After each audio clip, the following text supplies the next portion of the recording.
We're live here on Plus One EXP's Roll for Content channel. My name is Tony Vicinda, and I'm Chief Alchemist here at Plus One EXP, which is a weird little brand that multi-classes in tabletop game design, beard, and skincare alchemy in the Bardic College of Content Creation. Our hope and desire is to help amazing designers find great players who love their games and help amazing players find great designers whose games they can love. We do it in a lot of different ways. The most enjoyable one is sitting down with those designers to play those games. Typically, we have the designers run it, but today our creators asked if we could have somebody else take a crack at it. So let's meet our design team who's here with us, as well as our guest GM for the evening. Let's start with Ryan and Josh. Ryan, why don't you tell me who you are, what you do, where folks can find y'all online, and then I'm going to have Josh tell us the same things, and also either you can pepper in whatever you want to about what All Must Bow is. All right. My name is Ryan Hatt. I am 50% of Bleak Horizon Press, which is just a small role-playing game publishing house that my buddy Josh and I started about a year and a half ago now to produce this game, a game that we started playing back in 2016?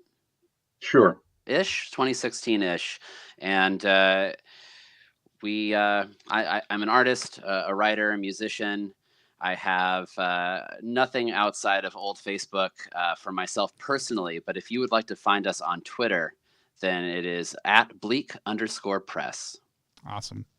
Super excited. Are you the Bleak half or the Horizons half of Oh, you know what? I think I'm the Bleak half. Yeah. Awesome. I was going to say we're both the Bleak half, but we're looking towards the horizon. Two Bleak halves looking towards the horizon. Josh, why don't you tell us a little bit about yourself? Sure. I'm Josh Flucavento. I am getting started as a DM for hire on the Start Playing Games platform. I'm a writer. I'm a part-time house dad. I have a 5-month-old little dude. He's not here, in case you were wondering. He's not sitting right on the other side of the screen, just watching. Sir not appearing in this film. I've also done a bit of time as a writing instructor and like a proofreader, editor thing. Ryan and I put this together. It started with a play-by-post game with a couple of other old friends, and it evolved into this terrible thing that has not bad production value, if I may say so, and is slowly growing. The main website is bleakhorizonspress.com, and you can find our stuff on itch and on DriveThruRPG. There are links on the main site there. If you're going to have cosmic horror, I think slowly growing is the best way to do it. That way, yeah, people have time to get out of the way if they want to. And so. Somebody's already asked in the chat. We're going to hear a little bit more about the system in just 1 second. But somebody's already asked in the chat what we're going to be running it in. Let's kick over to that real quick. Sean, why don't you tell people who you are, what you do, and what system you as the GM selected to run All Must Bow in? So hello everybody. As no doubt you've learned by now, my name is Sean Smith. I'm a magician, a games designer, general nuisance, all manner of things. And today I will be twisting everybody's heads in a nice cosmic way. So what I'm particularly excited about today for this is that, and typically when I'm running a lot of horror games, quite often I'll lean quite hard into body horror and strangeness. And without wanting to shit on the entirety of the field at the moment, a lot of people have kind of equated cosmic horror with loads of tendrils, which it can be. But there's something about All Must Bow that really kind of reaches into the underlining sadness and emptiness and bleakness of the whole thing. And so to that horizon, I'm excited that we look today. And so I thought, what better than to kind of underline that would be essentially a game that's both like, one, I kind of wanted to go for something narrative. So rather than it just being a case of, can you roll sufficiently well to make sure that you can spot this hidden thing, that strange rolls are going to kind of drive the actual story itself forwards a little bit more. And also something that kind of innately keys your characters into a strange kind of like conspiracy in the whole wide world. So the game that we're looking at today is called FIST, which stands for Freelance Infantry Strike Team, the acronym in the top. And it's mechanically, it's a Powered by the Apocalypse game. Its lineage is that it comes from Originally, the past before was kind of Offworlders, which is a science fiction hack of World of Dungeons, which is a historicist hack of Dungeon World, which is a fantasy hack of Apocalypse World. So if you kind of like trick down and see that functionally everything is the same, it's all onions. In a nutshell, the way I sort of describe it is it's a little bit like if you were kind of using 2d6 to play Metal Gear Solid, those sorts of things. So at its very core, you've kind of got like supernatural espionage. You have like Cold War in action and a variety of spaces like this. And it's a very fluid system for having characters that are kind of at the forefront of everything, and their innate powers and their innate traits really shifting actually how the game itself plays out. So in the real game, pretty much you're playing on Earth that is, whereas today we're going to be in a slightly different place, kind of to really showcase the oddnesses and at least a certain amount of Vangelis enjoyment and sadness, coupled with the fact that clearly I haven't seen enough Paul Verhoeven films in a while, so that's going to kind of crop up a bit as well. But, that's kind of what you can expect from Fist today. Awesome. We're going to get the giveaway set up in just 1 second if you were tuning in. A couple cool things happened. One, Sean, I got Fist because Sean had posted it in our Discord for +1 a while ago. I popped over and bought it. I was a big fan of Almost About. It was one of our most anticipated projects of Zine Quest 3. That seems like forever ago, but that I know what it was. And was super excited to see the final project. It's absolutely gorgeous. I love system agnostic tools like this, and the entire vibe of it is very, very cool. And then today I just tweeted out that we're going to be using Fist, and then just a few minutes ago, the Claymore RPGs, who runs Fist, just sent out an email update about their jam and included a link to the thing in it. So we're going to give away a copy of Almost About tonight. We'll have another one that comes out next week as a social follow also, too, so keep an eye out for that. But then we are going to give away a copy of Fist. I'm just going to pick up a copy of Exalted Funeral because I love it when creators support each other, and I'm really thankful for the folks over at Claymore for doing that. And I always love supporting Exalted Funeral also, too, because we partner with them a whole lot. So I'll get those set up in just a minute. We'll pick a couple giveaways at the end of the show also too, but you'll be able to enter and then we'll announce the winners a little bit later as we go. With that said, we always use lines, veils, and the X card here on stream unless the system has another set of safety tools in play. We also use something called an open door policy. So lines are things that may happen in the worlds of our game or the world of our game, but don't happen in the course of our play of it. Veils are things that may happen in the course of play. But we kind of treat them in a specific light. That may be fade to black. That may be fast forward to them, just touching on them lightly. Then the X card's the ability for any of us to pause, identify an issue. It could just be confusion. It could be an objection. Exert that content and then move forward in a different direction. The open door policy is just the fact that we're all real people who have real needs, and until our cosmic overlords come to demolish the flesh that we live in, all of our normal human needs will come up in the course of play. So if you see us talk to somebody off the screen, eat, drink, take care of ourselves, that's normal human stuff. We're normal humans. If you're one also, please take care of yourself during the stream as well. With that said, we always have a strong line against sexual violence on the channel. We've talked about this a little bit in advance also too, but does anybody have any other lines or veils they want to state? And Sean, without tipping too much, maybe you could give us a couple of warnings for our audience members about what might be ahead. Yeah, I'll start with the content notices, I suppose, in that way. I am cribbing quite a bit from a few of my favorite like militaristic sci-fi things. So although we're not necessarily focused on the military side of stuff within the game we're playing today, it's going to be heavily in the background. So like sci-fi war zones are going to be a thing. Like bleakness and cruelness are going to be a thing. All of the protagonists we're playing today functionally are the bad guys. Really, there's no good guys in this at all, but it's very much that this isn't that we're rooting for the right people to do the right things here. There's also going to be, I'm not expecting too much necessarily in terms of gore, but there is going to be a lot in terms of like loss of bodily sense. So if people no longer being people or looking like people, and the transitions between those stages are going to be upsetting, be very conscious of that. Also, I love bugs. There's going to be a few bugs here. So those are the things to expect. Obviously, as Tony said, we're not going to go anywhere near sexual violence. We've lined that off entirely. And I don't have any additional things to add. Awesome. But obviously, Josh, Ryan, either of y'all want to add anything? I would just we talked about this beforehand too. Just adding in, I'd rather not get into like real world racism, prejudice, hate speech sort of stuff. I don't expect any of us would anyway, but we're just throwing that out there ahead of time. Awesome. I have no additional lines or veils. Great. Remember, for more Come Up and Play, we've always got the X card on the table. And if we need to take a break for any reason, feel free to call that out. Also, I'm going to open the giveaway. If you are following us and you hit exclamation point on my knees, you can get entered into a chance to win a copy of either All Must Bow or Fist.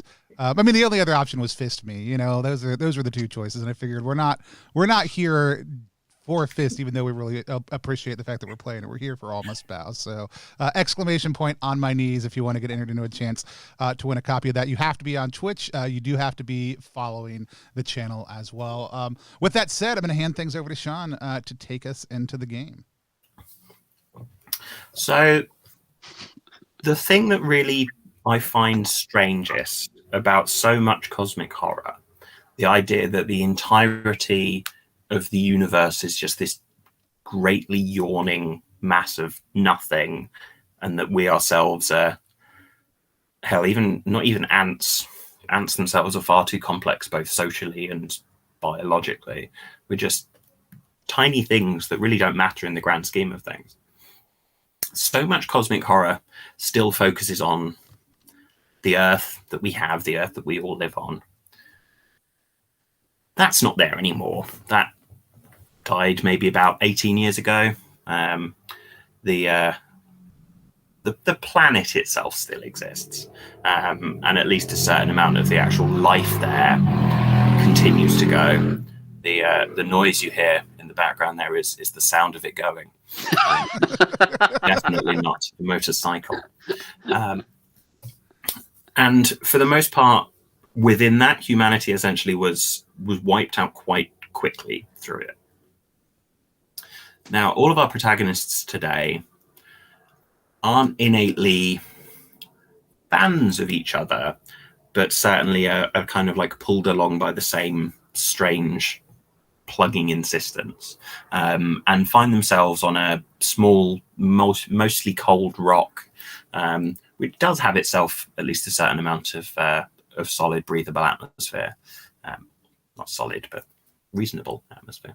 If it were solid, this would be a very, very different type of science fiction game, where functionally the last bastion of humanity that was, in a sense, although they're primarily calling themselves Barolans now, had left Earth 100, 200 years ago.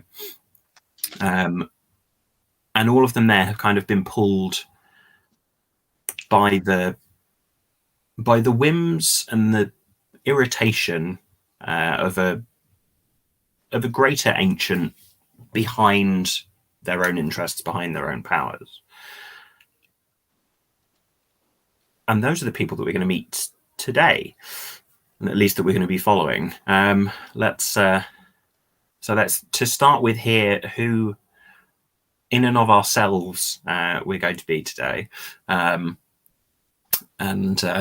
also a consideration as to how it is you personally have got to this rock thousands and thousands of light years across the universe, a place called Cthulhu, although its name itself doesn't really matter, and functionally when we're done with it, it won't even have a name any longer. Ryan, let's start with you. Who are you going to be today? What's your shtick, and how did you get here? I am playing a creature that goes by many names through many times. Right now, he calls himself Tom Soot. He's a nebulous, amorphous mass of black smoke and flittering embers, and he looks like an ever burning coal mine fire. But now, as he typically does, he has burned out the insides of a sentient creature and is walking around in a new skin suit. And I think that he probably got to where we are now because the skin suit that he is currently wearing was ticketed to come to this place, and he thought it might be a fun adventure to get on board a populated ship and see what other kind of skin suits he can find.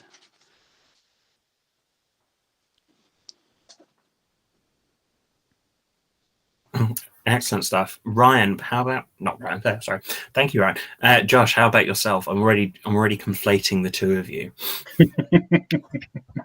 Well, we are so similar. I'm playing Herrick the Forsworn, who was a minor deity of some kind in some culture that's long gone now. He was betrayed by his cult, as he sees it. What really happened was he demanded too much of them, and they rejected him. So now he's obsessed with loyalty and treachery, with oaths and bindings, and mostly with those things being broken. I think Herrick is here on this cold rock because a long time ago, whoever inhabited it before the Barolans, is that what we're called? Am I saying it right? Okay.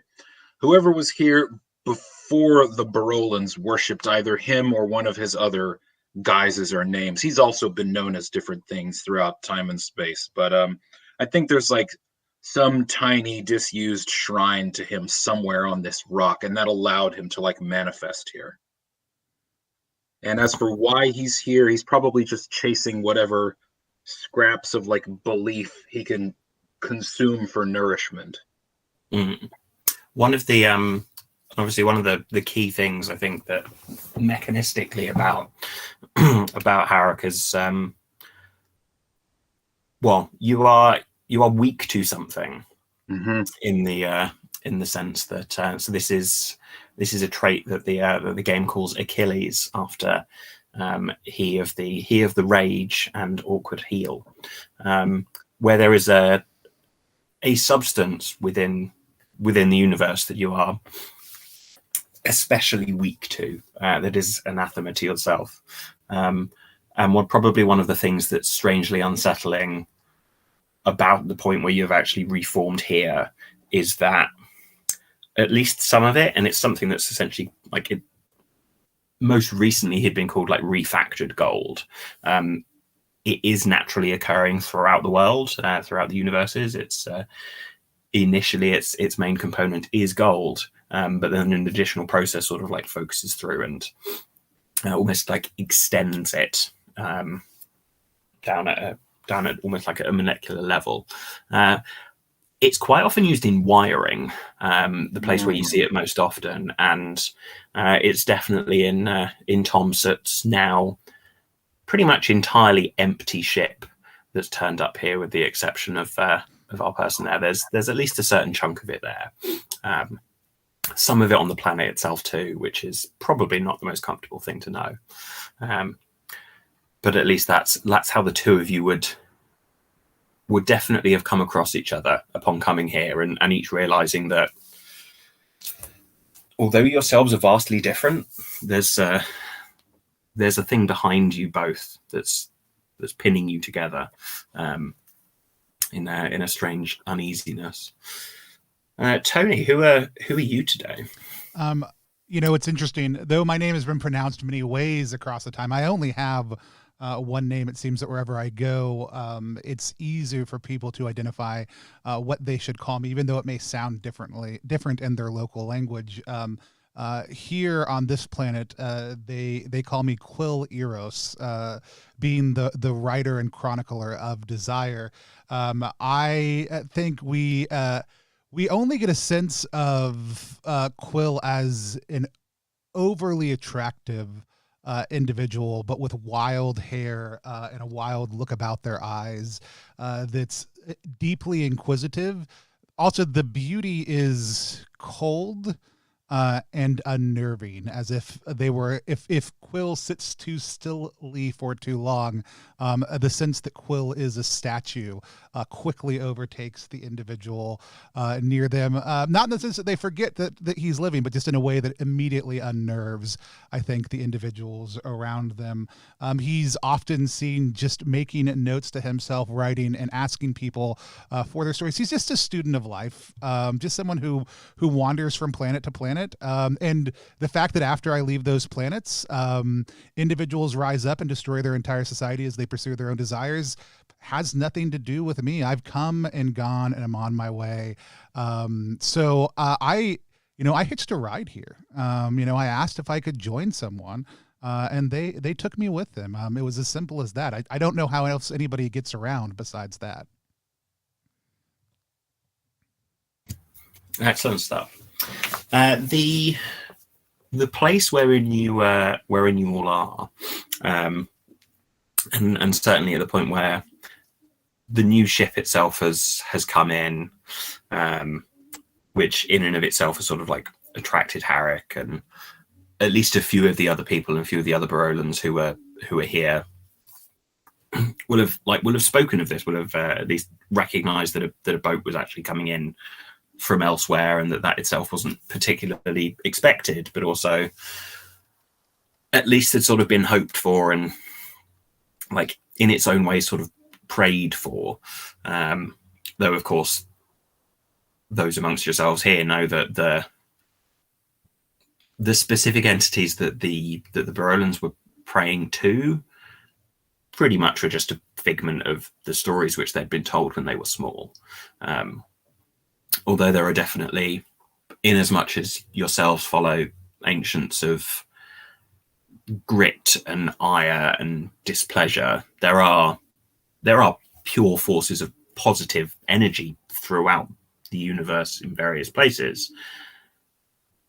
But positivity and creativity and creation doesn't have quite the same sense of an agenda as those tiny little grits of things that end up kind of prodding in and prodding you. So it is at the part where Quill would be present with 3 or 4 other of the Barolans who at this point have primarily been pushed back from the main, like the primary places in which they had been living are essentially quite a large habitat that had been there for some time. For the fact that for the past 3 or 4 months, it's hard to pin exactly when it starts, because of course it's more of an infestation rather than anything else. But very, very large, strange, like bug-like creatures, for want of a better word, although precisely that they don't follow the sense of how we expect the human world's bugs to be, with a very, very clear process, and this leads to this leads to this. It's not quite the same, but to look at them, they look like bugs. We'll call them bugs. Although the scientific term tends to be the Kizik here at this point. And for about 3 or 4 months, they primarily have taken over the major habitat here. We're looking at things that are almost the size of elephants on some of the parts, down to at the very small size, even the size of horses. On their own, a small squad of Barolans can quite easily take down one of these things, but they swarm and they don't innately seem to have a certain sense of self-preservation in the same way. And for the most part, everyone has been pushed back from the major habitation set. There are kind of almost open battle lines where there's strikes that take place between each other from here and now. And the first thing almost that the 3 of you notice at the first point, where 2 of you who already were present here on this rock comes to meet the 3rd of you, who is stepping out, and the last body that's kind of come through in this fairly large ship, to be fair. And it's almost only when the 3 of you are together that you just feel that same sense of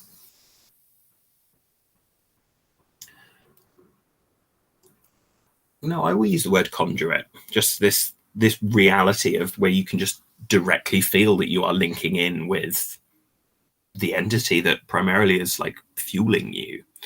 And the three of you are just innately on your own know that there is something like a specific building perhaps, or a specific object somewhere within the habitat segment that is just a significant key irritant. There's just something incredibly upsetting and wrong about it for the purpose of your ancient here.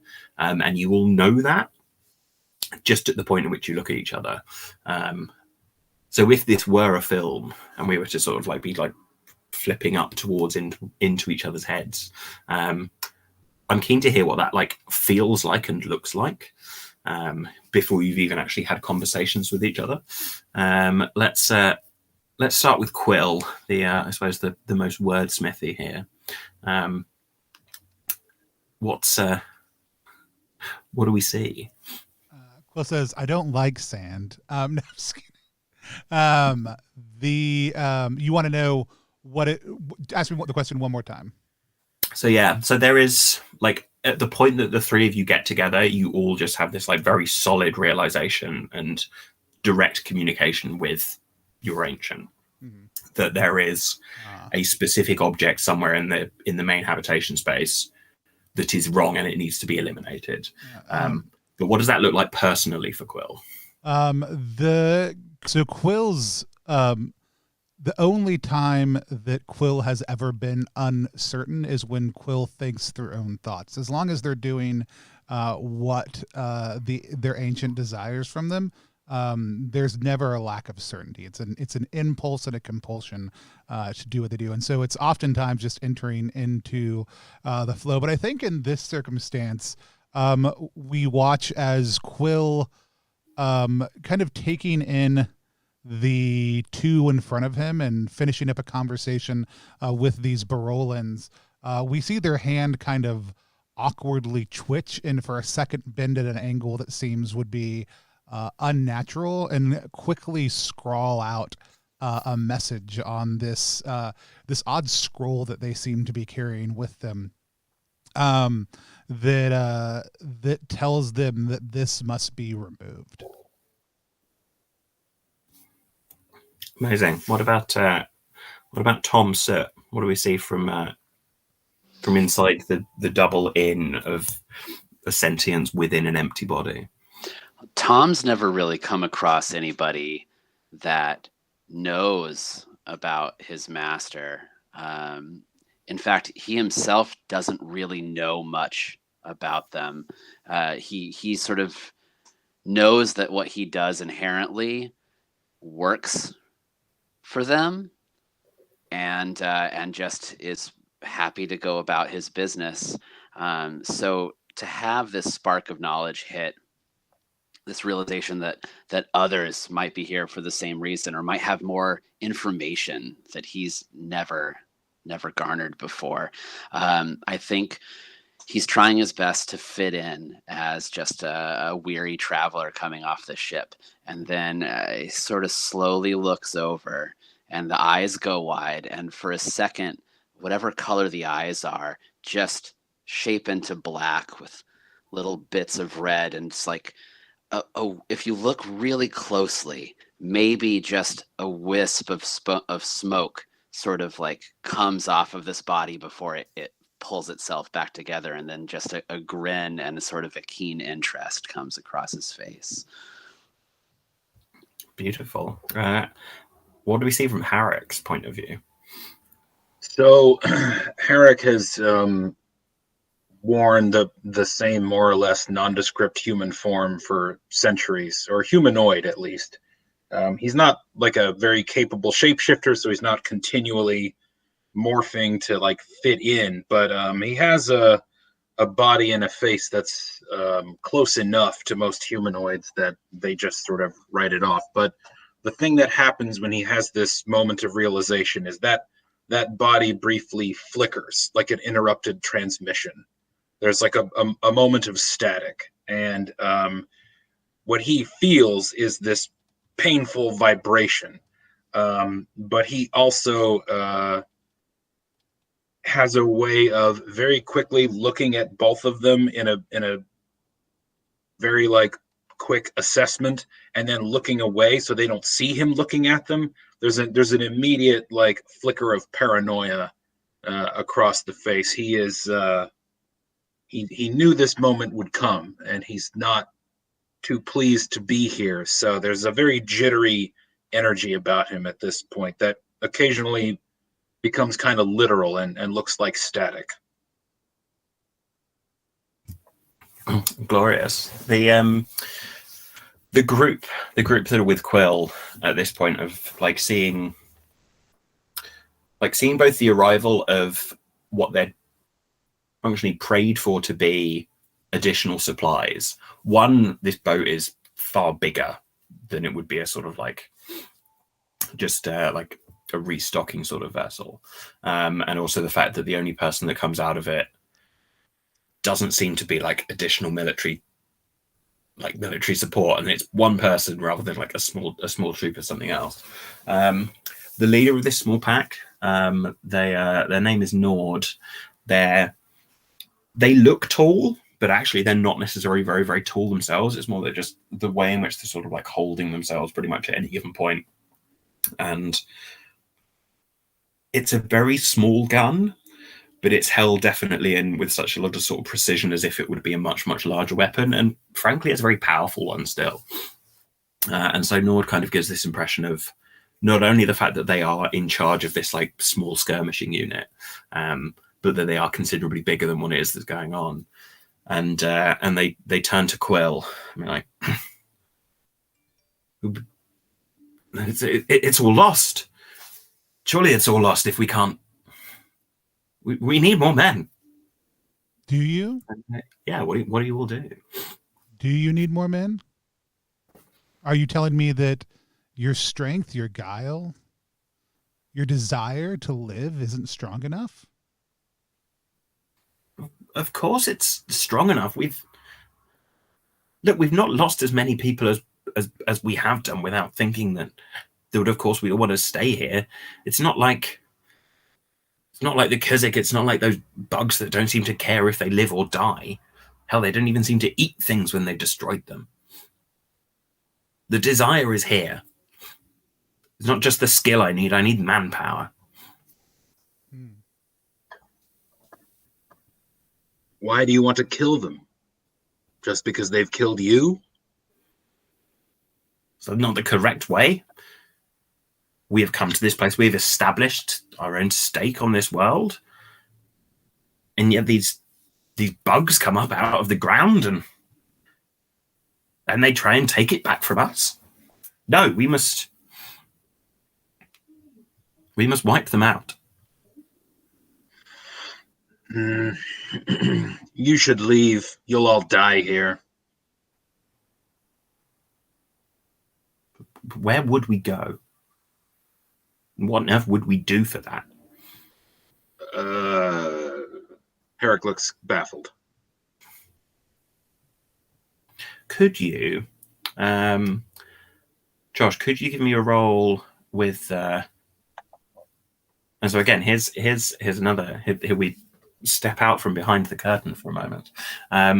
So Fist as a game has 4 different attributes that we're primarily describe the way in which you sort of interact with things. You have tactical, creative, reflexive, and forceful. Quite similar almost to how the original Apocalypse world does it based on mood rather necessarily than something else. Often, when you're playing All Must Bow, there are other different things that you could map onto and you could sort of swap out and reflect. Things like defiling and domineering. I haven't done that here, mostly because it's 25 to midnight here in Britain, and I thought if I'm trying to swap between 3 different systems in my head at once, I'll probably drop the ball at some point here.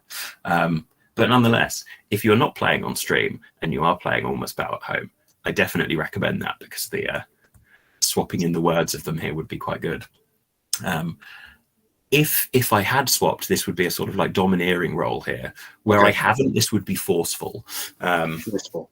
in that you're attempting to bring about something. So yeah, if you want to roll 2d6, add your stat for that, and most all PBTA games, 10 and up is a very strong hit, 7 to 9 is a middling one, and 6 down is my favorite. Okay. My dice roller returned 3 + 6 for 9, and I have +1 forceful, so that's 10. Fantastic. So this is, what do you hope to achieve by this, by like appearing to them and telling them that they should go?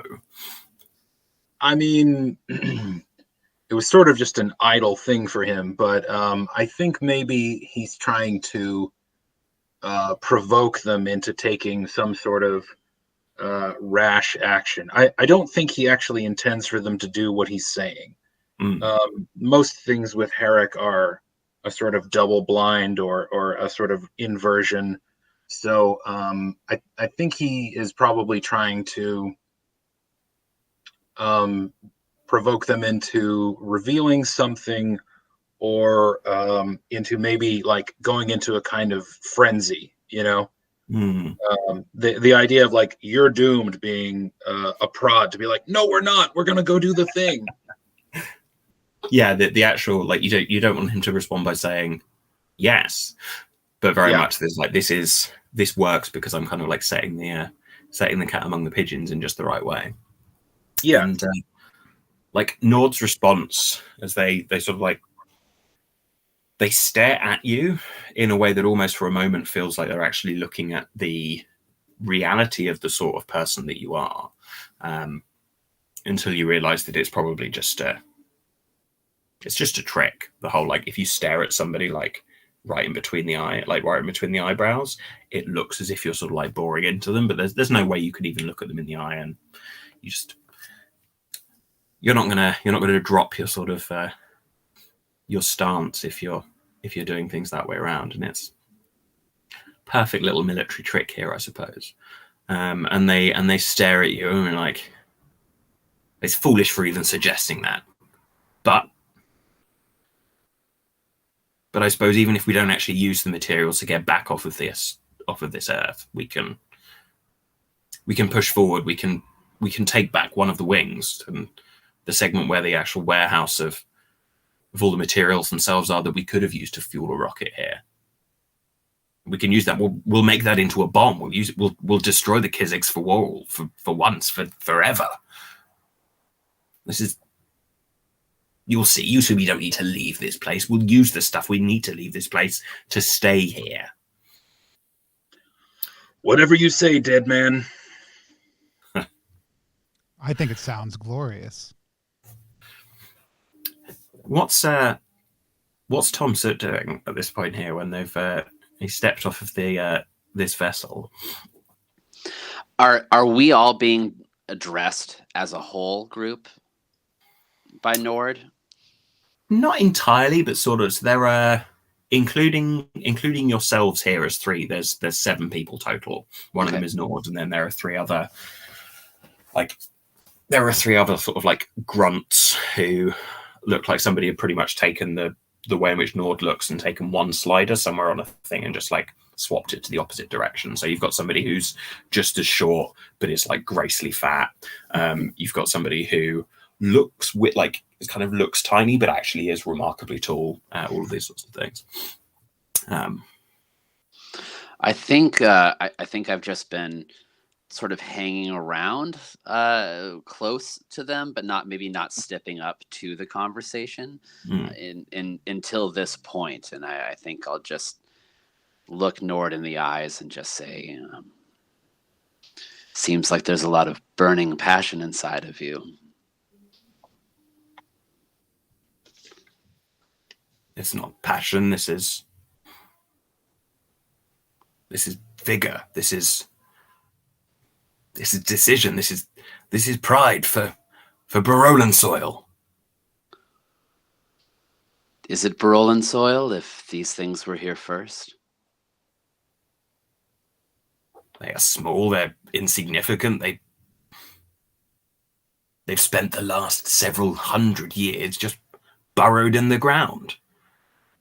You're not using a place. Why are you using it? This is ours. Well, just a quick question, Sean. Whatever length of time that we've been here, I've been here, we've obviously osmosed some sort of facts about the Kizik. Do we have any sense that they're intelligent in any way, or that maybe they were once, or is it just, as far as we know, are they just pure bug hive mind kind of thing? Kind of. To use the major touchstones of other things that are sort of known. These are primarily almost like a servitor species that kind of like survived. Like if you don't want a spoiler for at the Mountains of Madness, do this and go yeah for a moment. But so essentially almost the large powerful creatures that were pretty much used by the scientific minds and so on that have been behind. Maybe through choice. Frankly, it's quite likely that this was actually on purpose, and that maybe it will bring about the return of those ancients, whoever were here. But these themselves are like of pure animalistic sense. And although there's a sort of like pheromonic spread of ideas, it's there's not culture. There's no. Okay. Yeah. Okay. All right. That helps. Thank you. Well, whatever your plan is, I'd certainly love to see these things that you speak of. Perhaps you can convince me that I need to help you. I imagine you've got supplies in the vessel that you've come in on. Your other crew, surely they can follow along and help if you agree with this. Oh, other crew, no. It was an automated vessel. Yeah. Very well. Soon the sun will rise again, and when that happens, quite often the earliest ones will be coming up out of the ground, and at least a few of us there will take some shots and we'll clear them out, and we'll show you just how gross and vivid those things are. Gross. Perhaps you should join us. You said when we first came off the ship that that we had a feeling that something was wrong here for the ancient that we follow. Something that they're not happy with. Yeah. Is that just incredibly vague, or is there some sort of pinpointed area or some sort of notion about that? There's kind of a bit of both. That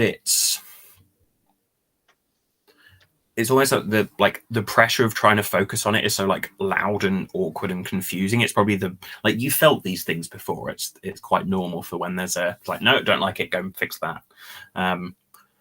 It's quite hard to sort of like focus in on.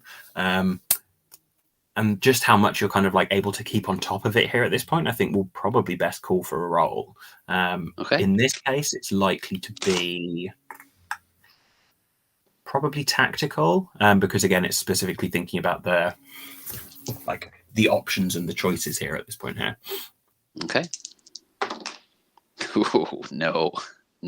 I have a +0, and that was a 4. So, and again, for those of you who haven't played Powered by the Apocalypse games, bad rolls don't mean actions fail. Bad roll means story gets bad, or at least story gets hard at this point here.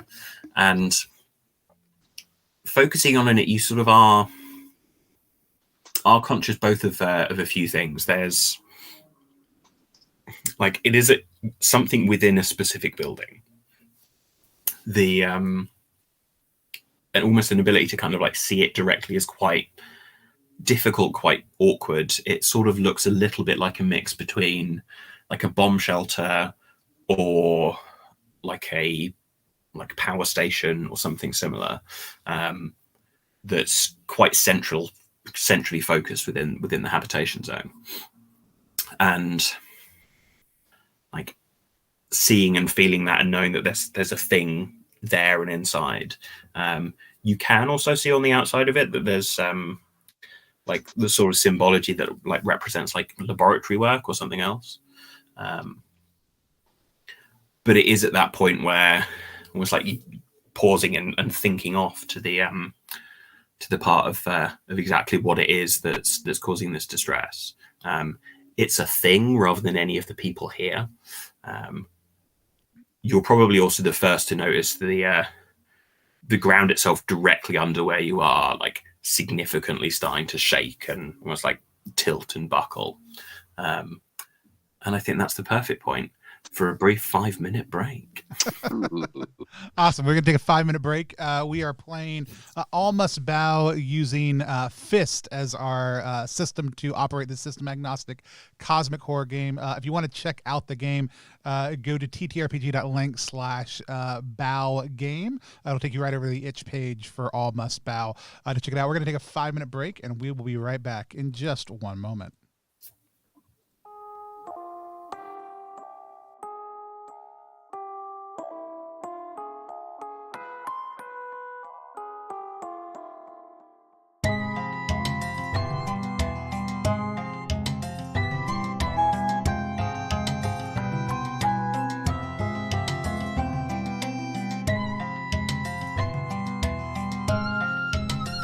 Also, if you've just recently joined us, while you're checking out that game, you can also hit follow here and hit exclamation point on my knees to get entered into a chance to win a physical copy of the game. We're also going to give away a copy of Fist at the end of the stream also, so hit exclamation point on my knees to get entered into a chance to win both of those great games.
We are live again here on Plus One EXP playing Almost Bow using Fist as the game for it. Almost Bow, the system agnostic game of Cosmic Horror. We've got the creative team here with us and Sean F. Smith GMing for us. If you want to get entered into a chance to win a physical copy of the game, hit follow and hit exclamation point on my knees over on Twitch if you're joining us live. With that said, I'm going to hand things back over to Sean to take us back into the rumbling ground on which we stand. So when we last left our anti-heroes, they were stood on shaky ground, both socially and also quite literally, as the like quite dry, rocky ground of the planet Cthulhu beneath them, very much so like starting to like solidly like shift and break apart here. And although almost the first to realize this was the groundbreaking, like my voice there, just there at that moment. The first to realize this probably was actually Tom Sturt. It's Quill who's been with the Barolans for the longest, and particularly so I want to almost like from Quill's perspective, what is it about the small skirmish force that are with you? So you've got Nord and you've got their like 3 lackeys. They look particularly unsettled here, but what is it about that you're picking up on, and then what also are you sort of like picking up on just based on the fact that you're like so keyed into what it is that they're wanting? Yeah. Regardless of whether or not they are, they think they can win or not, these are actually stalwart warriors, right? And very rarely have I seen true fear in their eyes, which comes mostly, I think, for them from a lack of known. This is a spot where we are right now is a space they thought was safe, and you can watch their world shifting literally underneath them as well as figuratively, where all of a sudden one of the bastions of safety they thought they had now all of a sudden is being impacted. From the general keen and I think we see, first and foremost, it's almost like, we see something like a small like piece of art that's been sitting on a shelf nearby, like start to shake off, and like I just kind of gently grab it out of the air as it's about to hit the ground, and the fact that I don't seem concerned at all, I think is also even more unnerving to them, because it is obvious that the shit's about to hit the fan, and I'm just like, I'm going to catch this art real quick. Excellent stuff. And it's very much that you're not on like a constructed pillar, but a sort of like minor plateau that's like up and further from the ground itself. And this has been solid here for as long as people have been on this planet, and of course it now just like chunks and splits and pulls apart. Initially, one of the Nord's lackeys, a woman with like a buzz cut and also like a buzz saw, called Esther.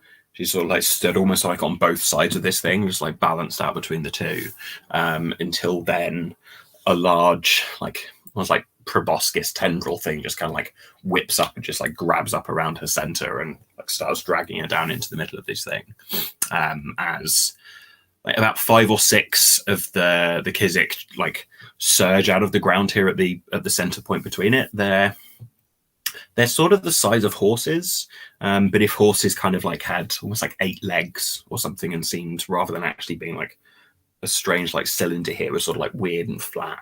They're too tall for bugs as we know them as like audience here listening and paying attention. But there's that constant sort of like rubbing, like chitinous sound as they sort of come up here. Very, very flat arrow-like heads with long proboscises that sort of like whip around and sort of use these things here. And yeah, you're almost like pulled separately and apart from each other. What are you doing? So they've burst up from the ground, right? Herrick isn't carrying a weapon right now because that's how I'm interpreting the rules. So he's going to grab a piece of rock and just jump on one and start beating it to death. What's that look like? Is this the sort of thing that, because I very much get the impression that if you're almost have this like priestly bearing, does this look desperate, or does this kind of look just like okay. solid? Yeah, is this like the start of like 2001 with the apes, or is this a lot more frantic? And I think that first of all, Herrick, in terms of fighting style, if he has such a thing, it's a lot less, John Wick, John Woo, Bullet Ballet, and a lot more just almost military or even sort of animalistic. He doesn't weave around, do any superfluous motions. He's just like, well, I'm just gonna smash it. It's extremely direct. I think if anything, it's sort of complacent rather than frantic. I think he, what you were saying earlier about these being a servitor species, I think he's taken that to heart. It probably looks a bit awkward though, because he's not wearing the right kind of clothes for this. He probably does have that priestly bearing in the sense that he's wearing something robe-like. So the motions probably look awkward, but his face is just like, oh, it's an insect. I'm gonna crush it. Nice. Excellent stuff. Where you're like responding to the environment, you could either take this with forceful or with reflexive. But otherwise, give us a roll. Let's see how that works. Okay. Forceful is better for me, so I'll go with forceful. Okay, so 5 + 2 is 7. I have +1 forceful, so that moves it up to 8. Nice. So as you're actually just moving towards you, just even plucking one of the these chunks of rock out of the air as it sort of comes through, and it looks like it's almost washed out, almost like stone, like a tooth or something, but with its density, it's as hard as granite. It's a really, really solid chunk of rock. And you're just able to just bring it down and just smash pretty much half through the face of this bug, as then just this jet out of this thing. What you can also feel as you're doing it is that both in terms of there's a certain amount of panic, but also just around you, that the bugs themselves are sort of frantically reacting to just this noise and this thing, and they surge in onto this this source of where the actual pheromone of death is. And in doing so, there's also a certain amount of pain and harm you take yourself. So I want you to do two things. The first thing is roll a single dice and add 1. That's how much hurt you're going to take. Okay. That's 6. So your health goes down by that much. Okay. You have armor though, right? I do have armor 1. I also have extra hit points from the Achilles trait. So the obviously the armor is just a 1-for-1. Okay. So 5.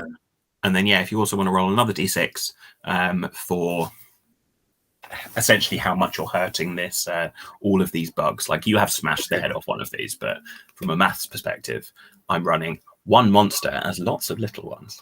Gotcha. Okay. That's 3. Nice. So I got worse than I gave, but that's okay. And I suppose seeing all of this breaking out, where we've got Herrick coming through, sort of smashing these things up.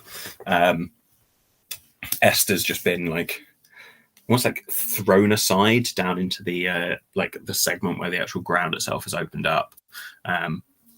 A few of the other people that are stood here.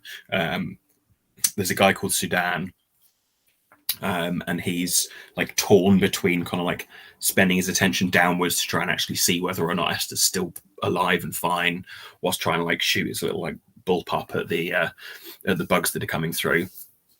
Nord is looking across this with a certain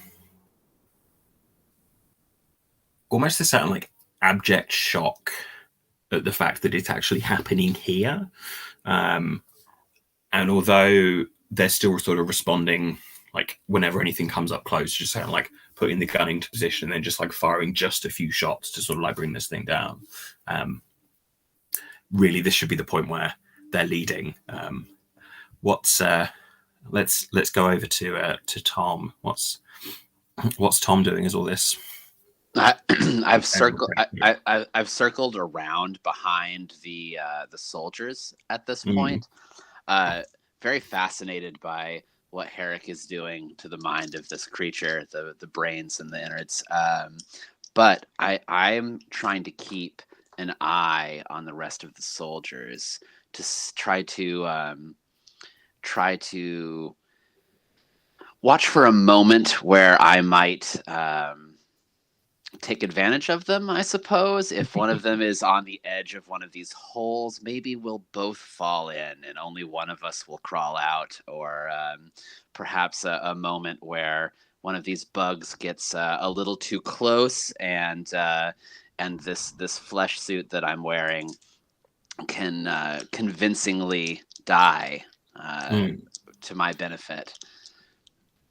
Excellent. I'm going to say you roll with either creative or tactical here, because I think you could argue for either. Okay, I have absolutely not min-maxed this character in any way. I have zeros across the board, so we will be going with whatever the dice decide for this evening. That said, I do want you to decide from the perspective of is this opportunism, or is this you like forcing an opportunity here? I think right now it's total opportunism. Excellent stuff. So yeah, so give us a straight roll. Oh, nice. 8. Hey, nice. So yeah, so one of the things that that you almost like when you know that it's certainly going to work is at the part where like one of them just like puts his hand on your shoulder and kind of like looks straight at you, and it's a chap called Wes. You wouldn't have met him previously. You can see it written on this thing, like Wesley Stokes. And Wes is kind of like being held on here and just like looks at you with intensity, in the fact of like he's clearly quite enjoying this battle, and almost like looking directly into you to see whether or not like it's like, look, have you got the bloods up too? And it's just the perfect start and like the first real spread of like opportunity that you can kind of almost like use to take him over. It will take quite a while for that to happen, in that you're kind of like, you are going to be able to sort of like force this through, but it's like it's not going to be comfortable. So what's it look like as essentially like your prior vessel is like shredded apart by these like surging bugs? You're able to sort of take this over, and it's as much, this is the point in the like where this is being filmed, the kind of like there's the fancy camera work as it all sort of like spins around, like all of the sound in the scene sort of like drops out, and we just hear some sort of tune in the back coming up and popping in. But what's that look like? I think maybe a couple of these bugs, Starship Troopers style, just like pounce on the two of us, because he's taken this moment. Wes has taken this moment to stop protecting himself, stop protecting everybody else, and he's looked at me. And in that moment, in that camera from behind my back at him moment, this bug surges up behind him, rears up, and comes down on the two of us. And at that moment, I exit the body and just probably like go straight down his throat, as he's maybe exclaims as he feels the presence of this bug coming down on him. That opens him up for me to just go right inside. And I think that in a few moments, Wes might fight his way out from underneath this bug, but unfortunately, this recently arrived passenger just didn't make it through. It's terribly sad. It is. It really is. It's too bad. What's Quill doing in all of this? Quill currently is I know you said they are basically communicate with each other through like a pheromonal reality. Quill is kind of drawing the psychic void of these things towards himself to see if he can see what is motivating them. Like there's being disturbed, but this is aggression. And so at this moment, like these things generally, right? This anthill has been kicked over. At this moment, why are these ants here?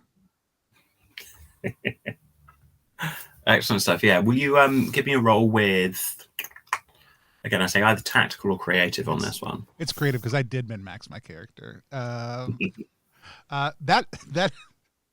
is a 12 plus 3. Is that 12 on the dice? Yes, so that is a critical success. Critical, yes. Yes. This is the absolute perfect best thing here. Let's get those out of the way now and not at moments where it would really help us. That's right. And this is again, to almost use like this is maybe even like Richard Stanley style filmmaking parts here, where they're just something where like the camera's both like moving forwards and you can like feel things sort of like falling back behind you simultaneously. And in an absolute like split instance of a moment, you're seeing both this like vast dark plane with a tiny little like almost like a little maggot that's sort of just like crunching along on it there, until you then realize that as you're sort of like moving further in, the plane is at least some part of like the shape of reality itself. And in fact, the maggot thing itself there is actually just an utterly enormously huge creature, functionally something else that's probably even just like another ancient, like the ones themselves that you respond to. This one here kind of like is a full mix of just several thousand like looping, worming parts of itself, all kind of like condensed into this just like vast, very, very sad, like horrifically sad worm that often would be like, usually is like goes by the name of like Apotifeth, at least in some of the names that sort of suit this. And one of the things that's like particularly clear about this is that it's the miniature parts, and it's the parts, all of the parts in the whole that sort of like mix up together. And none of the bugs here, none of the Kizik are conscious or anything. And this isn't even like this like cluster here functionally or even entirely separate from the cluster that are mainly taken over underneath the like the main habitation spot. But this is a personal attack against the three of you being here together in this one moment. Okay. Cool. What do you do with that knowledge? That's fine. I have ideas. I don't nothing. I don't in the moment. Nothing. I may ask to ride this crit on the next action to keep the flow of the game moving swiftly. In fact, I'm going to say that any of you acting specifically, and also like it would be like it's odd that all of you know this somehow, but if any of you do exploit it, you can definitely take an extra +1 on whatever you're rolling. And yeah, so we've got this like roiling combat here. The Barolans are not doing very well. Nord is like losing ground a little bit, kind of like moving backwards, still taking like pot shots off of different things. Sudan is kind of managed to clear at least a certain amount of space around him and is reaching down to try and pick up Esther, who is now dead. Yeah, what are you all doing? So if Herrick shares that knowledge that Quill has just gained, then it becomes a bit more of an intense thing for him. He's sort of like beset on all sides by these bugs. They focused on me when I smashed the one. Yeah. Okay. So I'm just gonna swing the rock to like clear a bit of space for a moment so I can make eye contact with Nord, and I'm just gonna scream at him to I'm gonna yell at him, this is how you fight for your life, pathetic. But I'm trying to like rally him to get his squad to do their job. I'm using the time-honored tactic of negative reinforcement. Excellent stuff. Yeah, do you want to give me another forceful roll on that? Sure. Wait, not that. Hang on. Oh, this one. Okay, that's another 7 + 1 for 8. Nice. And you see a certain thing like snap within Nord, and it's more that for all of the point that they've been here, they've kind of like taken the like front and center and attempted to kind of like over maintain this. And always you come in and inserted yourself as it's like, well, I'm the big dog now, I'm the one in charge. And they've kind of wanted that. Like they're not really a particular fan of being sergeant here. They just want to be like nice, comfortable lieutenant being told what to do. And like within that immediately like kicks at Sudan on the floor saying like, she's dead, get up. Who then grabs his gun and like the two of them to like clearing this thing out. Nord is sort of like barking orders at Wesley as well. What's like Tom doing in response as the rest of this crew are like acting directly as they had trained to? I think that like the area that Wes was occupying previously had been sort of overrun by this one large bug, right? And I think it's at this moment where I've taken control of the body, and the back of this bug just starts exploding with bullet holes and spraying out whatever sort of gelatinous insides it has. And you just hear this screaming from inside, just like I don't know, like an alien's, like a space marine just yelling like ah, and the bug falls and the hole spreads open, and I'm standing there with my assault rifle like in the hole of the bug, and I just like climb out of it just covered in viscera, and just I guess I'll utilize my weaponry to attempt to I fire shots at more of these bugs. Is that what the rest of the soldiers are doing, or they look like they're trying to retreat at this point? So they're kind of, for the most part, sort of like trying to like clear a route backwards. There's still a certain amount of just. It's kind of almost an equal mix of tactics on one side of like the more enemies you leave, the more people there are to kind of come back later. So there's definitely a few things where they're like they're taking specific like disabling shots or like shooting out the sort of like the joints of the bugs themselves, or if there's a situation where like one of them's crashed down and it's like taking another shot to the sort of like the main sort of like cerebral zone to assume that okay, it's probably not going to get up again here. But for the most part, sort of like clearing a path and like enabling a sort of sensible sort of escape. Okay. I'll climb out of the bug basically and sort of fall over the side of it and take a few shots at some more and clutch my side because I didn't get a full success last time. So the way I want to play this is that when the bug attacked, in the process of me sort of slowly taking over Wesley, the bug was able to get a good gash in on Wesley's body. So there's a part of my uniform that's been slashed, and I have to hold myself into his flesh so that I don't give away the fact that something else is happening here. So I'm sort of clutching my side, and I've got my assault rifle, and I'm sort of just like falling back with the rest of them. Nice. And yeah, the camera again almost like sort of like zooms back further as we're seeing this, and like as a group, sort of like all able to like take enough shots in particular places. The ground like itself continues to sort of like split a little bit further on the most part. It seems that the initial burst is almost like has slowed down a bit, but there's probably still quite a few coming up from there. But as the camera sort of like zooms back out and kind of manages this, you're like pulling backwards until eventually the camera like pulls back so far that we've kind of got the like we're just seeing like the rock just floating in just this just dead empty space here.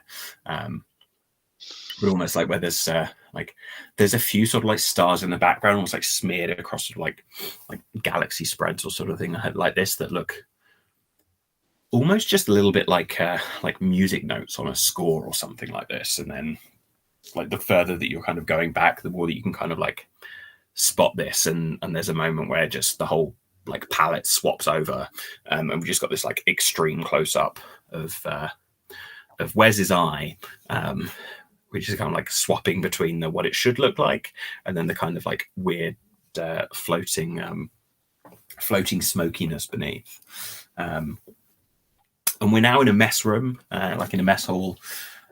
In here, there's about 20 soldiers in total. It's clear that although Nord was like the person leading the group that you were with at this point here, the absolute chief, the person very much in charge here, someone called Ripon. She is like almost like kind of like Viking hall style, where she's actually like sat on a slightly higher thing, kind of like looking down across at everyone. Mostly by the fact that she is sat there communicating with a few other advisors about what on hell has just gone down. And you're all kind of like sat pretty much at the far end of the hall, the opposite side, with just a plate of slurry. It kind of looks almost like a little bit like frog spawn. There's a very, very hard biscuit that's kind of like maybe a couple of millimeters or something thick. Nobody seems to be enjoying the taste of this at all. But yeah, you're all down here. There's concern up at one end of the room. There's clearly maybe half as many people in this room as the room's got space for. And a lot of the people that are sat in here are still like muddy and grubby. They've got like all sorts of like caked on dust and so on. It's almost a happy mood, but it definitely seems like it's forced. And yeah, what are you all doing? The only person that's enjoying the food here is, unusually for him, Wes. He is just gobbling it down. Anybody that doesn't want to finish their plate, he is welcome to just like dig into their stuff too. He's like picking biscuits off other people's things. I just make my way over to where her and her advisors are chatting and just slide into the middle of the conversation and start listening. Nice. What's we'll focus on that and just say what's Harrick doing though? He's been watching these two very carefully, feigning some sort of eating. I guess he has a body, so he has to eat. But he looks like he's about to say something to both of them when Quill gets up. So he's like irritated that Quill has left, but he's going to turn and start talking to. I'm assuming that I still feel that sort of recognition feeling, so I know this is still the same person, even though the body's different. I expect so. I think like it might cost a certain amount of like effort and energy just to to be perfectly aware of where it is. So It's the sort of thing where like you have to be constantly like on the lookout for the cues of it. But yeah, but when you're trying, you definitely know that Wes is Tom. Okay. In that case, I'm going to strike up a conversation with Tom when we're back from the other scene. Mm. Excellent stuff. What's the leading line of the of that conversation, so that One, so that Ryan's got time to think, and secondly, so that we can do that cool intercut where people are like, I want to hear the answer. The first thing Herrick does, so maybe he was at a different table and he like comes over, and then Quill gets up and he looks irritated, but he kind of slams his tray down anyway, and he just sort of glances around, and then he says, "The worm of woe is here." And over at like the head table, you've got Ripon who's stood there, and everybody else is sort of like on almost like a bar stool, sort of like a high chair with the food out in front of them. But she's not. She's sort of like stood, kind of like leaning almost on the chair that's just to the left of her. She's got like quite a broad nose. She's got like really, really vivid, like quite strong arches over the top of her eyebrows, as in like of her brow themselves. And seeing that, and just she's made a map essentially out of the food that's in front of her. Like there are certain parts where she's taken the kind of thin biscuit and scraped things out in different places and snapped off parts of it to kind of like stand them up here. And her advisor, so there's a guy called Hal who's just next to him, who's just next to her, and functionally, like she's mostly asking him like really, really particular questions, to which most of the answers is like, sorry, we haven't got the data on this yet. We just don't know what's going on. And Ripon's like, well, clearly we could have done this, and like we should have known, didn't we put tests down in this segment, and like none of the plateaus have been dangerous ever before. What's going on here? And that's the point at which Quill walks in. Quill walks over, delighted by this this map made out of food.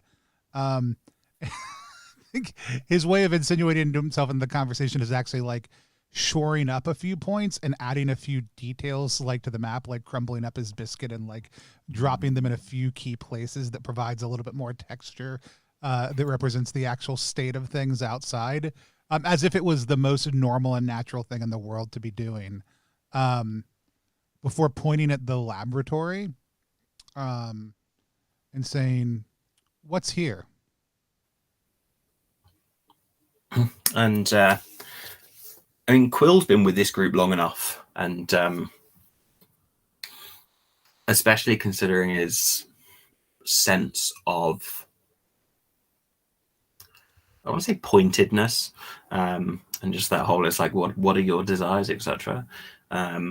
Like you would know for certain that that Ripon's name is Angela, and she kind of looks up and goes, "Hey Q." There's still some people in there. The lab was mostly looking at seeing if we could replicate some of the experiments that they did back on Earth 300-400 years ago, back around the turn of the millennium. And perhaps maybe if we'd have had a few more weeks, we would have been able to work out a way of understanding how mass works, or how we can kind of like weaponize that, and we wouldn't need to worry quite so much about the supplies that we've got here. I think it's closer than you think. What would it look like if you had that, if that was all taken care of? What would it allow you to do? Well, we wouldn't. Well, if God, I don't know how to explain it. And at this point, Hal kind of coughs and goes, "Well, we could, frankly, if we could just change the way in which we're using our battery packs on the guns, we're never going to run out of ammunition again if we understand this. This would guarantee us a win. We don't even need to man things anymore. We could just turn on automated turrets, and we could control everything. Like they're stupid. They're foolish. There's no thought behind it. They smash each other up when any one of them has got a hole in them. What if I could make that happen for you, just to show you what it was like? Well, I think that would really change things. I'll think about it. And Angela kind of looks at you and goes, "What do you mean if you could do that for us? What's?" Well, if I could give you that power, even just for a short period of time, so you could see everything that it could do for you.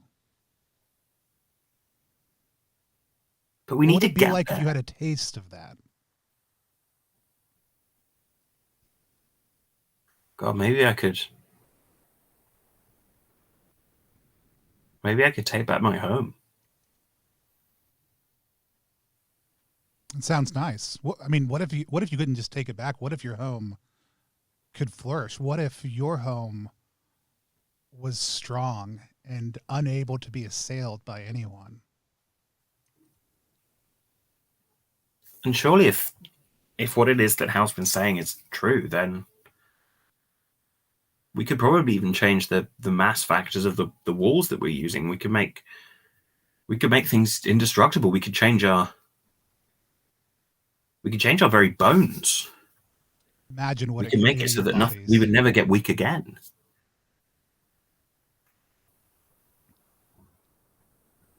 I'll think about it. Well, and she asks you, like, well, what would it take for you to help us with this? Oh. And that's then when we smash cut back across to the other tables. I say smash cut. It's not a smash cut. There's no Star time wipe. difference. Oh God, I've read Save the Cat and everything. I should be better with this. What's the conversation we see between Harrick and Wes? Oh, you have got to try food. It's incredible. I mean, these people, their taste buds, not the best, but still, what a delight. Worm of Woe, is that what you call yourself? No. Then I Are don't you- follow. Didn't you have the vision, the squirming mass, horrible tiny things, hateful?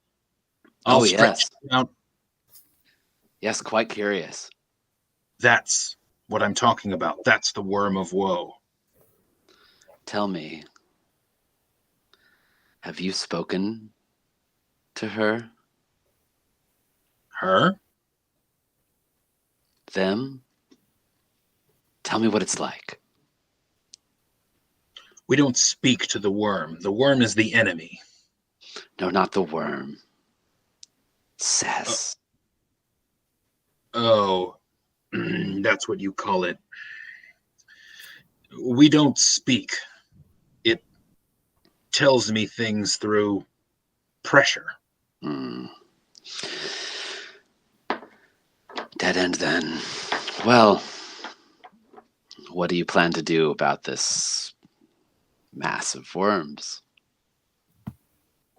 We should destroy it, obviously. Obviously. I have clearance now. It seems to take a minute for Herrick to process what that means. Says, yes, that's useful.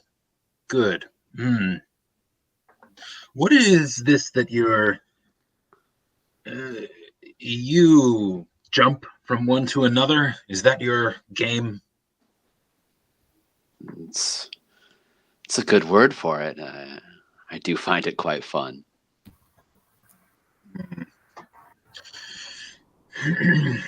Fine. When we get close to the worm, you're not going to want to jump into any part of it. Why not? What if it knows something? What if it's experienced things that you haven't, that no one else has? It's inimical to us. It'll destroy you. Probably. Probably. Do you think that she'll talk to me if I can get inside of it? That's what you want? To talk? What do you want? I want to not be eaten. Well, then stay out of my way. Okay. Herrick picks up his tray. He looks for a second like he's gonna stand up and leave the table, and then he switches the grip on the tray like he's gonna hit Tom with it, and then he sets it back down. And he's just like, I'm kidding. I'm Let's not find the here to other. eat. Let's find the other. And let's gain access to this laboratory. Yes. He's gonna conspicuously let Tom go in front. He's keeping an eye on him. Oh, I definitely finish whatever is in my plate first before I stand up and follow Herrick. I like the idea almost of there being like just a tiny, tiny speck that is kind of like curled off just over the edge, and like most people would almost leave it now that have been like on the table, and no, every part. Mm-hmm. What's Quill's answer to Angela there, where she's asked if he will help? I will. All I need is for everyone to give themselves over to it. I mean, if this is what everyone wants, we can make it happen.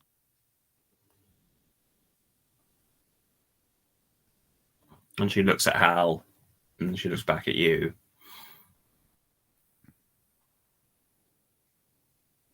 I think that's what we need to do. Do you speak for your people?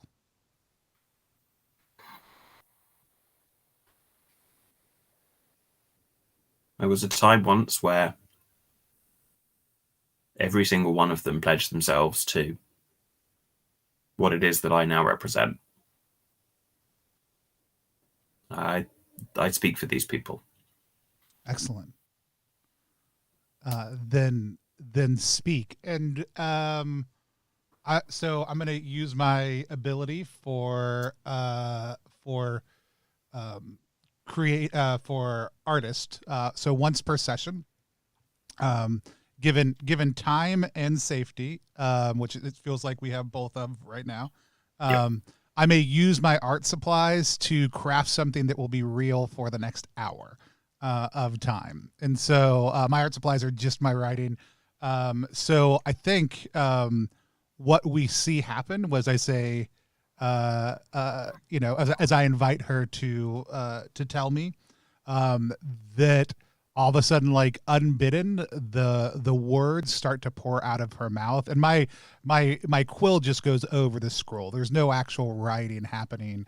What we see is not just the words start to pour out of her after a few seconds, like you hear low mumbling in the rest of the cafeteria, as all of a sudden everyone is speaking the same words. We flash out onto the street of someone moving through things, starting to slowly mumble to themselves, completely unbidden.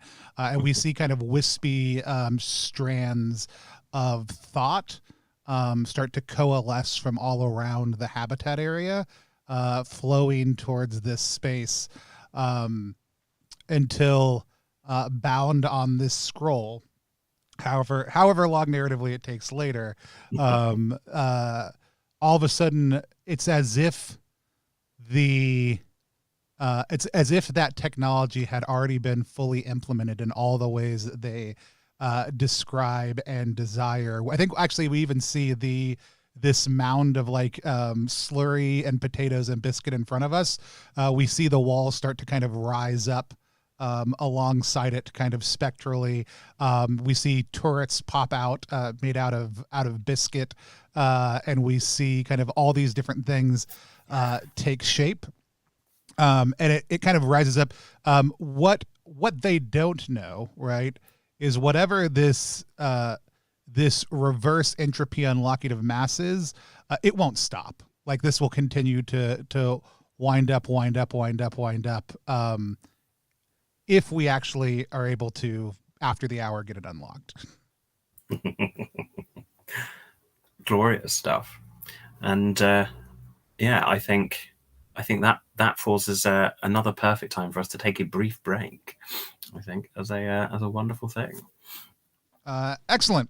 So we are playing All Must Bow using Fist, which, as the system for it, All Must Bow is a game of cosmic horror by the team from Bleak Horizon Press. We have here with us, we also have guest GM Sean Smith. We're going to take a short 5-minute break. We'll be back in just one moment. While we're doing that, head over to ttrpg.link/BOWGame to check it out, or hit follow and then hit exclamation point on my knees to get entered into a chance to win a physical copy of the game. We'll be back. Why does everybody laugh when I say that? I don't understand it. We'll be back in just a few moments.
Kirby, we're not into the stream. We'll be right back.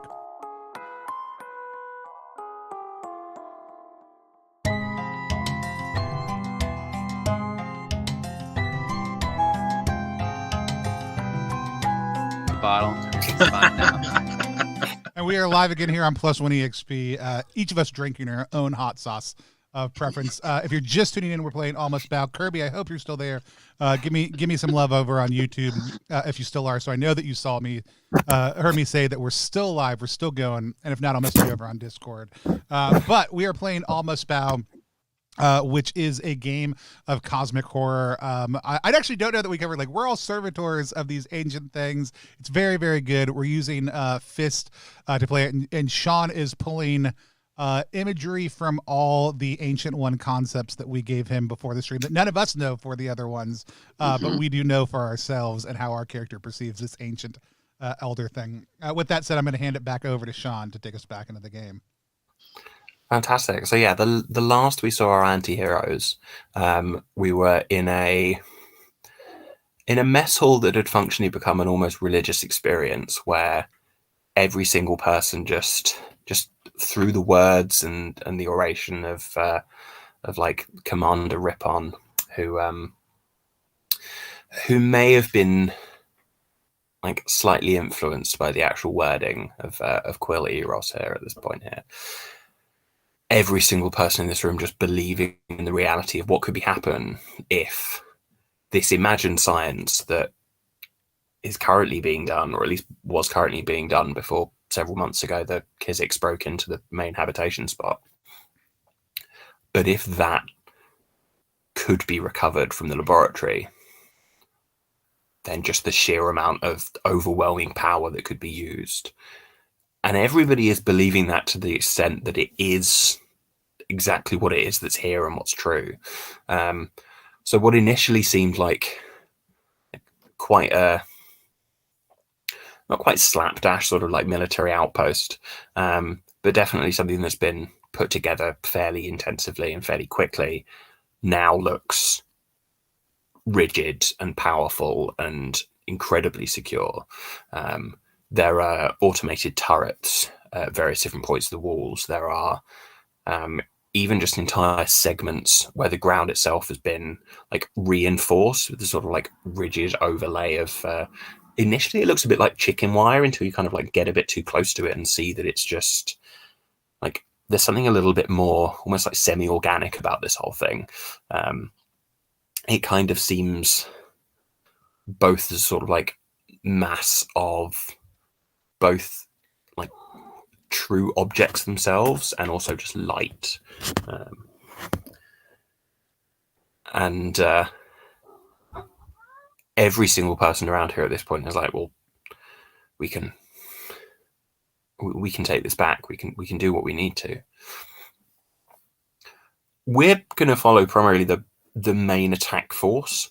In a few different segments, there's certainly like the plan that's sort of like rolled out over the next thing that kind of like takes place in it's in montage mode, or in the that classic Star Wars everybody around a hologram sort of motion, where at least a certain amount of the like the stronger forces and the heavy hitters are going to be taking down some of the bigger sites, primarily to draw as many of the bugs towards that as possible. One of the things that's incredibly weird about them as a species is that the Kizix don't seem to be eating any of the like corpses that they come across. Typically in sort of like bugs of things of this sort of size, they would like use each other's bodies when they've died.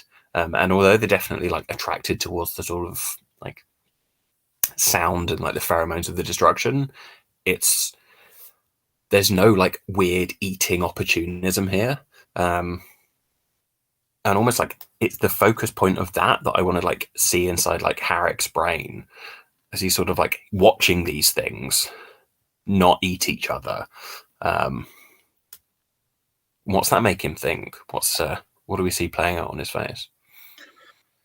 There's a certain contempt, there's a sneer at first, but as he keeps being confronted with this imagery, it slowly turns to like a troubled look, and then a forcefully blank look. He's supremely uncomfortable with this idea. It's like he would expect things that don't do this to be weak, but they're not. They've almost overrun this place. So he if anything, he tries to ignore it because it goes against everything that he understands about the universe. What's how's, like, at this point here, especially when the perfect imagined militaristic futures kind of has been sewn into place by Quill's words and by Quill's kind of powers here, what's Tom's focus on it, when, especially considering he's in the body of someone who's quite high up within the organization here? Are you from hiding the that? conversation we had, the body you're in is shifting and changing also too. That's true. What's what's going on in Tom / Wes's mind? I think externally, I'm trying to mimic what the other soldiers are doing and wanting to do. Internally, though, I'm just thinking about how I can get inside the biggest one of these bugs we can find, because clearly there's something magical going on in there, and I would love to know what makes them tick. And what's Quill's perspective on this whole thing?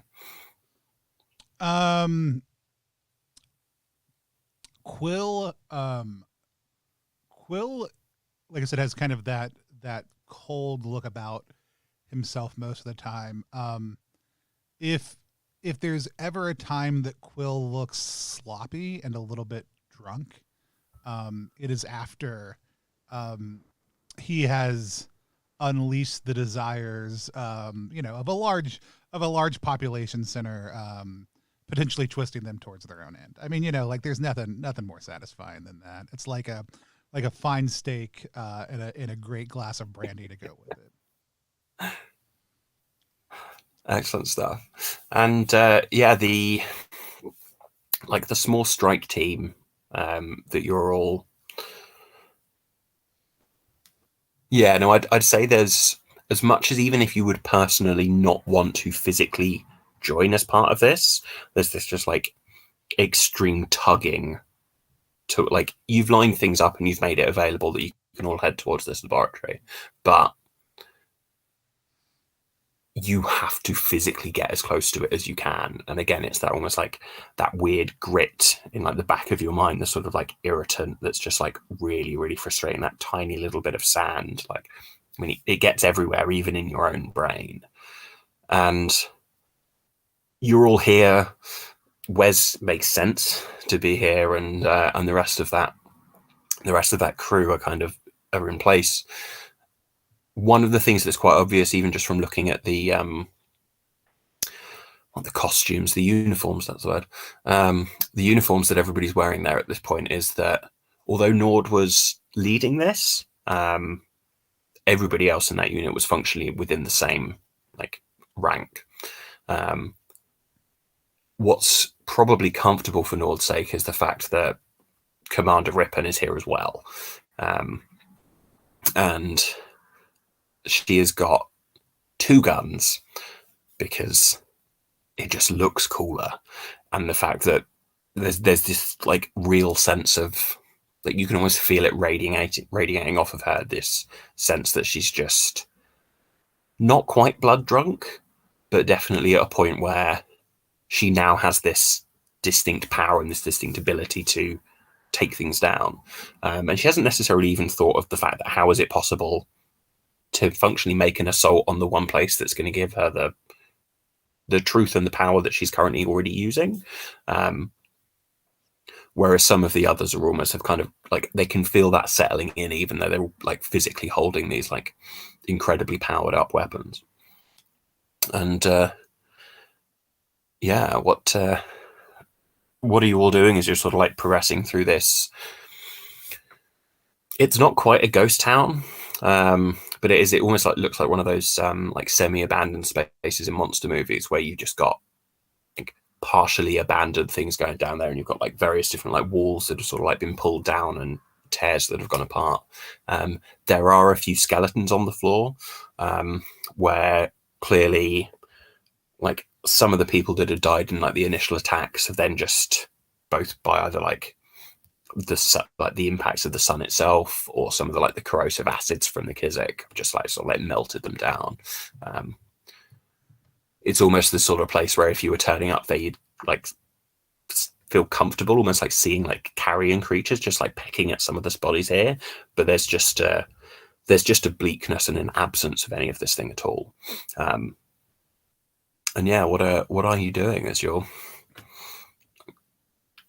all traipsing forwards? I mean, I'm like, I think I'm trailing the group only slightly as they move forward, because this is 100% what I was ready for. I mean, I did this so we could easily get there. So there is kind of the anticipatory, like what it looks like to be anticipatory while following behind is 100% where I am at. I do think we actually watch as Quill picks up one of these bones, like a long like leg bone up off the ground, and like slings it over his shoulder and like whistles as he is following this troop forward. Excellent stuff. But could this is the enaction of your plan. Could I get a tactical roll from Quill? Sure. That's a 10. Ooh, nice. One of the things that's almost like strangest about this is as and when you're coming through, the habitation settlement hasn't been fixed, but it has been upgraded. Mm-hmm. So there are definitely parts in the ground where you can see the Kizik like attempting to break up and then just like hitting underneath again exactly where these things are. And all of the crew just being able to like turn the guns down and like focus it down actually on the like on the creatures themselves, and just what initially would have been some sort of like direct auto fire when you're just like pulling the trigger and then just seeing like a stream of bullets. It's almost now at a point where it's kind of just like a laser, almost just like made out of lead, kind of like made out of like strangeness. One of the things that almost is ever so slightly unsettling at the realization of this here as well from Harrick is that one of the things about just this like accelerating this like strange like massless entropy is one of the components of these bullets now is the sort of like reforged gold, and one of the few things that is probably not best to get in touch with. How's he feeling at that? He's so now, previous to this, he was sort of watching most of these soldiers with a bit of contempt. I mean, he his substance is mostly spiritual and not physical, so normal harm hasn't really bothered him for most of his existence. But now, with them walking around with these things that could completely destroy him, he's feeling both. He has an almost hungry look, and he's actually going to sidle up to Commander Rippin when he gets a chance. I'm figuring his role in this community is something that's been sort of ill-defined, and people have probably like tried their best to ignore him since he's been here because they don't really know where he came from. But I'm hoping he commands at least enough respect that he could go up to her and have a private word. And during that word, I'm going to try and use Puppet Master to implant a command in her for later. Excellent. I think you should roll for that, but the threat of it isn't so much like that you're controlling the situation, but it's that of all of the times to possibly do this, this feels like the least comfortable. Yeah. So I guess as we're going through the ghost town, and some of the Kizik are trying to come up, with the backdrop of soldiers like firing into them.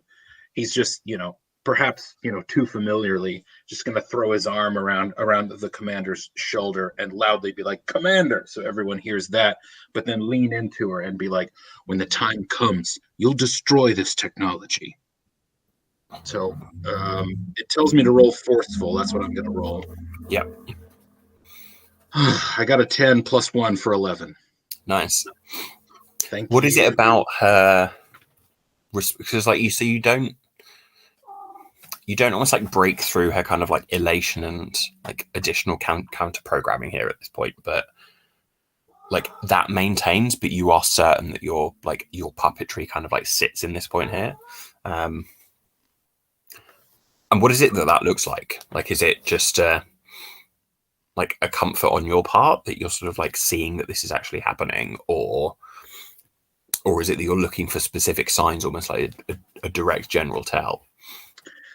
I think the way that he knows he's successfully implanted commands in people is if it's visual, then he perceives them as vibrating the way that he does sometimes, and if he's touching, then he feels it.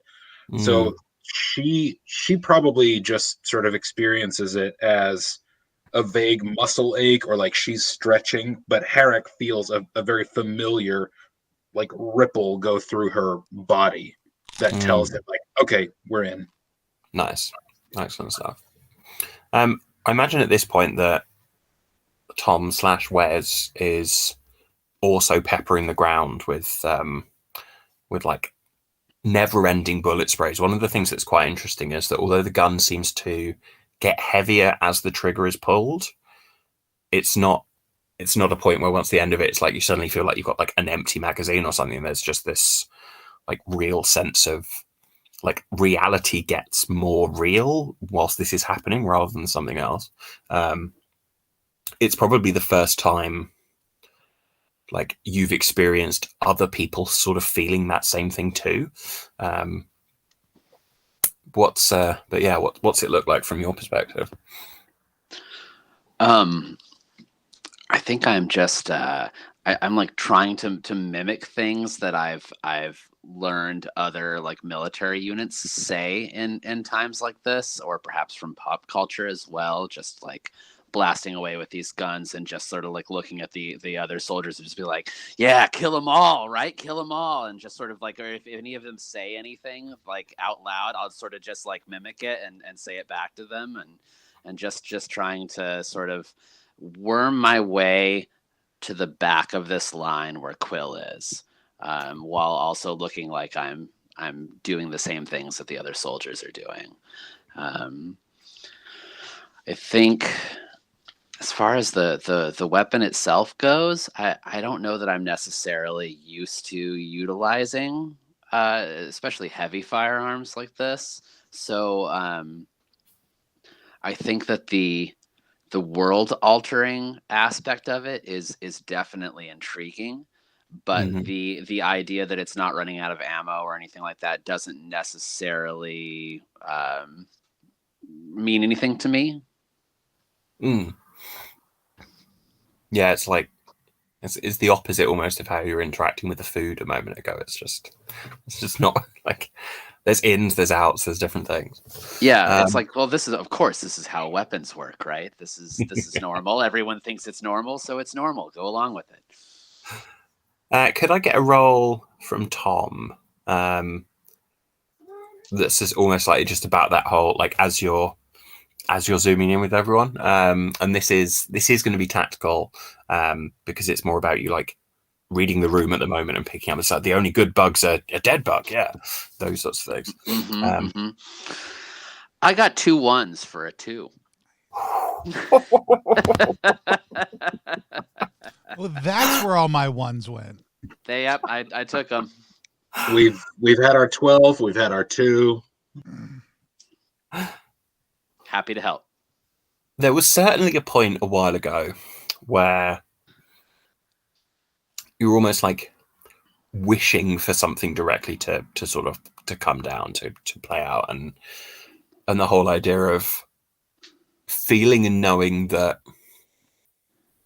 at some point you might find like one of these like utterly enormous, like huge bugs, the strange thing about them is just like you've seen a few of them like variously at different points across the battlefield. They are just the same sort of shape as the other. These like really, really like flat like 8-legged horses with like these weird arrow-shaped heads. The bigger ones are just bigger versions of them, and almost like there's just like hope of kind of like at some point being able to kind of like be partially within that is enough to, although you're kind of like very much focusing on what the role is that you're doing, there is the part where like the wounds that Wes had initially taken earlier on, that was still requiring a significant amount of like actual awareness and attention to keep knitted together, to making sure things were going this way around.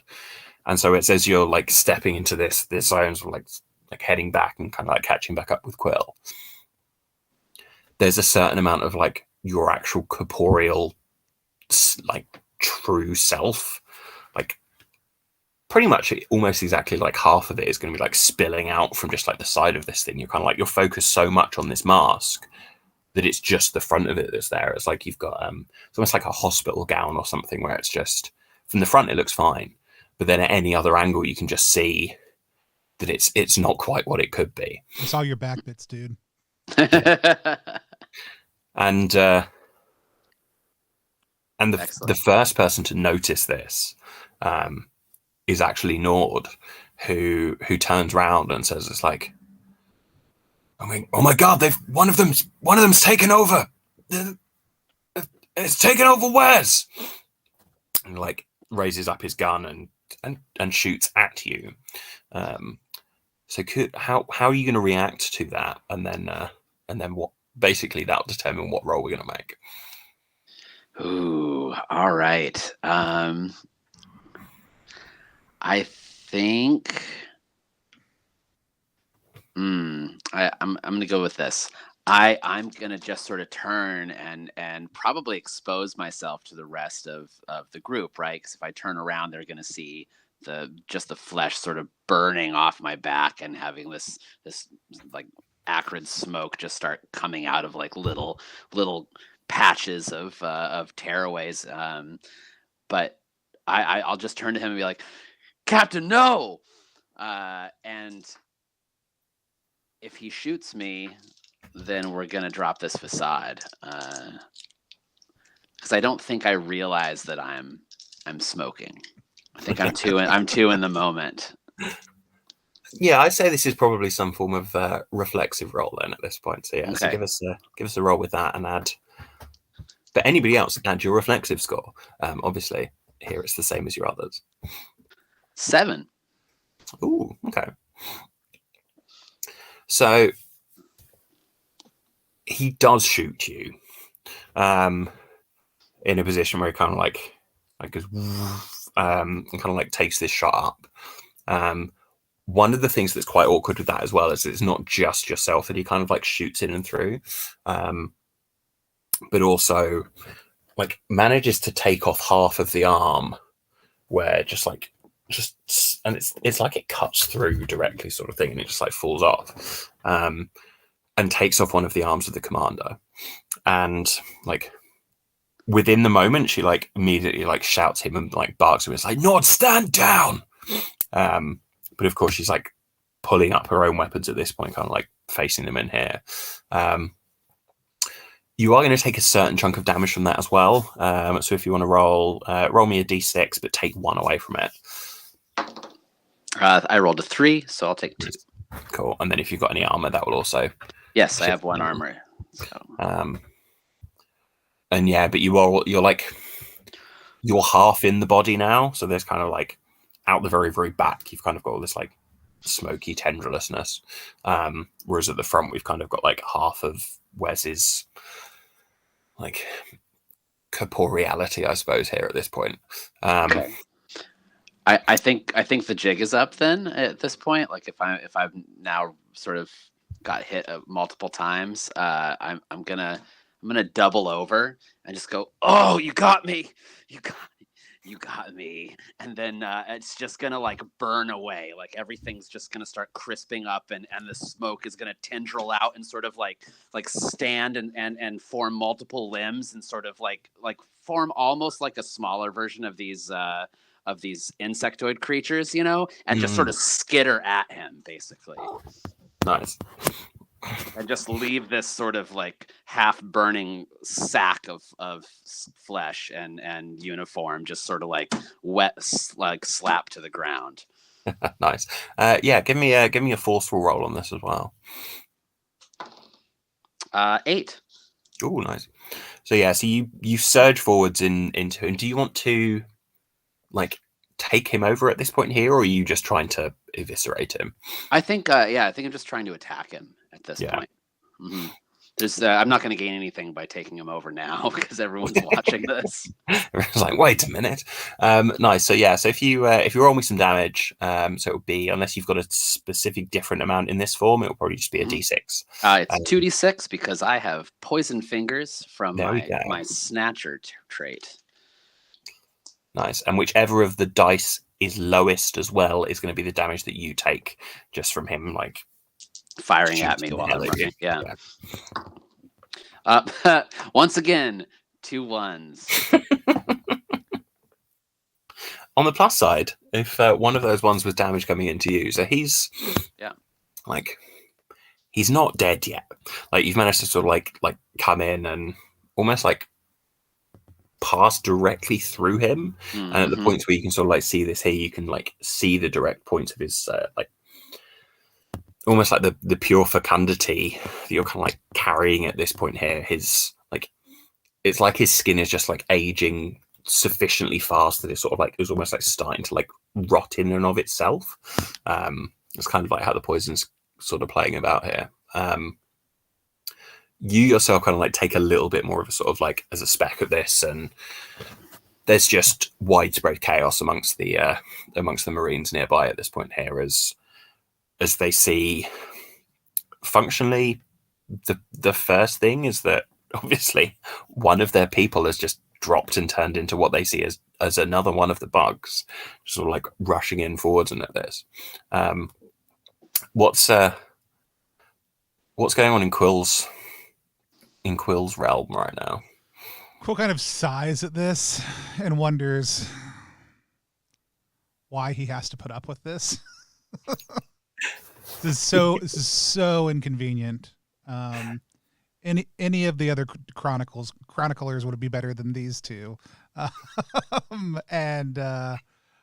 Just kind of I think seems to feel a little bit put out.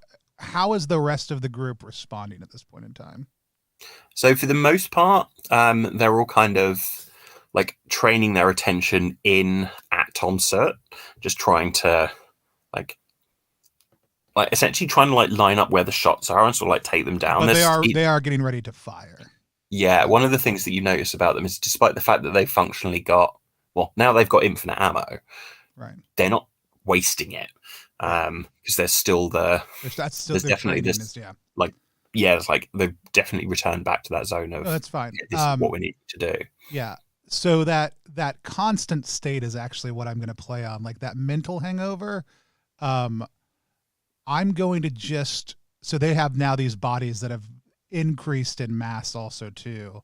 I'm just going to remind a few key points in all of those bodies that reality has not permanently changed, and that they are still weak. And just I'm going to try to use my will to remind those parts of their body, and let the weight of the rest of them crush themselves. I think this is going to be this would be definitely be a creative role here. Well, I only rolled a 7, but I do have +3 creative, so that is a 10. Where's the main focus going to be? Is it more on like large, like long flat plate things, like almost like shoulder blades, pelvis? Is it more focused on like joints? I think it's pelvis and neck. So the concept being pelvis causes them to shift to the side. Neck causes the weight of their heads to snap their necks on their own. Yeah. And so like almost like in I'm not to I also put it out, not to Angela and not to Nord. Like this is everybody else. This is all the grunts.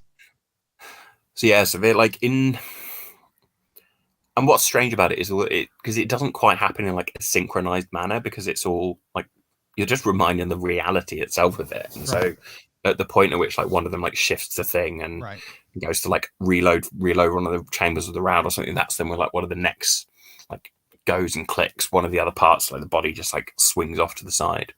After the first one drops and they all shift to look at it, that's when they start. They all shift and it's like, and then just like pulls them all, collapses them down at this point here. Nord is on the floor. Like they've dropped their weapon. It's kind of like been cast off at the point where we're coming in through here.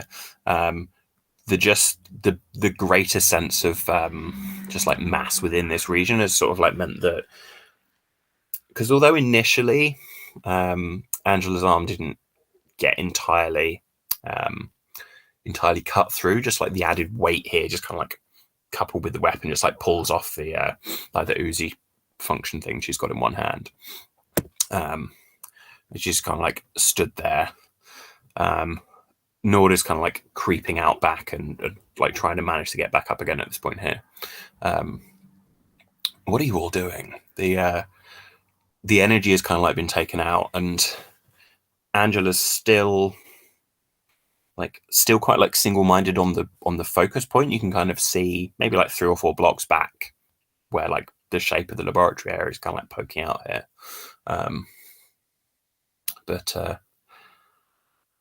But obviously just like the whole of the situation has just changed around her. What are you all doing? When Herrick saw fighting about to break out between and with the first couple of shots there, he immediately dove for cover because he can't risk getting hit with these guns with refactored gold in them. But once he hears people falling down and there's not like a hail of bullets, he pops back up. And if Commander Rippin is still trying to go, then he's gonna like run toward her and egg her on, like, yeah, you can do it, like keep going. When you say keep going at this point in here, do you want her to keep going at shooting at Tom? Or keep going back for the like it's like we know the goal, focus on the goal. Yeah. Keep going to the lab. Keep getting us to the lab, because he's still hoping that once we get there, she'll follow the command he implanted in her earlier. But yeah, definitely not continue shooting. I'd say, can you give me a forceful roll? Sure. Part of that is how much control she's got over Nord here. Okay. 7 + 1 is 8. Nice. So she kind of like looks to you and like goes to salute with the arm that's only like part there, and like recognizes exactly what's going on, and then just like shifts the angle of it so she's still doing it as truly as she can with half an arm. And like Nord gets up and like kicks the gun away from himself, and just like steps back and says, I ain't staying with this mad nonsense here. Pulls out a smaller gun and then just like moves back and away from you all, sort of like you can hear him where he's kind of like moving towards the just a load of other like combat that's going on in different places.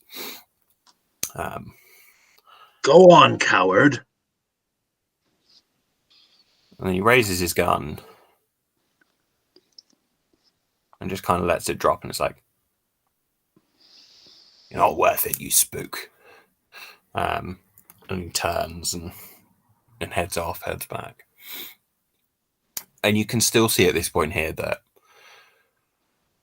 Commander Rippon is just absolutely single-minded on there being a correct way to do things, and still like is leading you forwards and like she's the one that's like shooting down these various things as and when a few things come around the corner. It doesn't take too long before the entirety of you arrive at the actual front of the laboratory itself. One of the particularly strange things is that you can see that almost to like a perfect perimeter around it, there's just a complete absence of any of these Kizik. They just haven't been here. The doors themselves at least have been sort of like sealed over. But what is it you're doing? You're stood here. What next?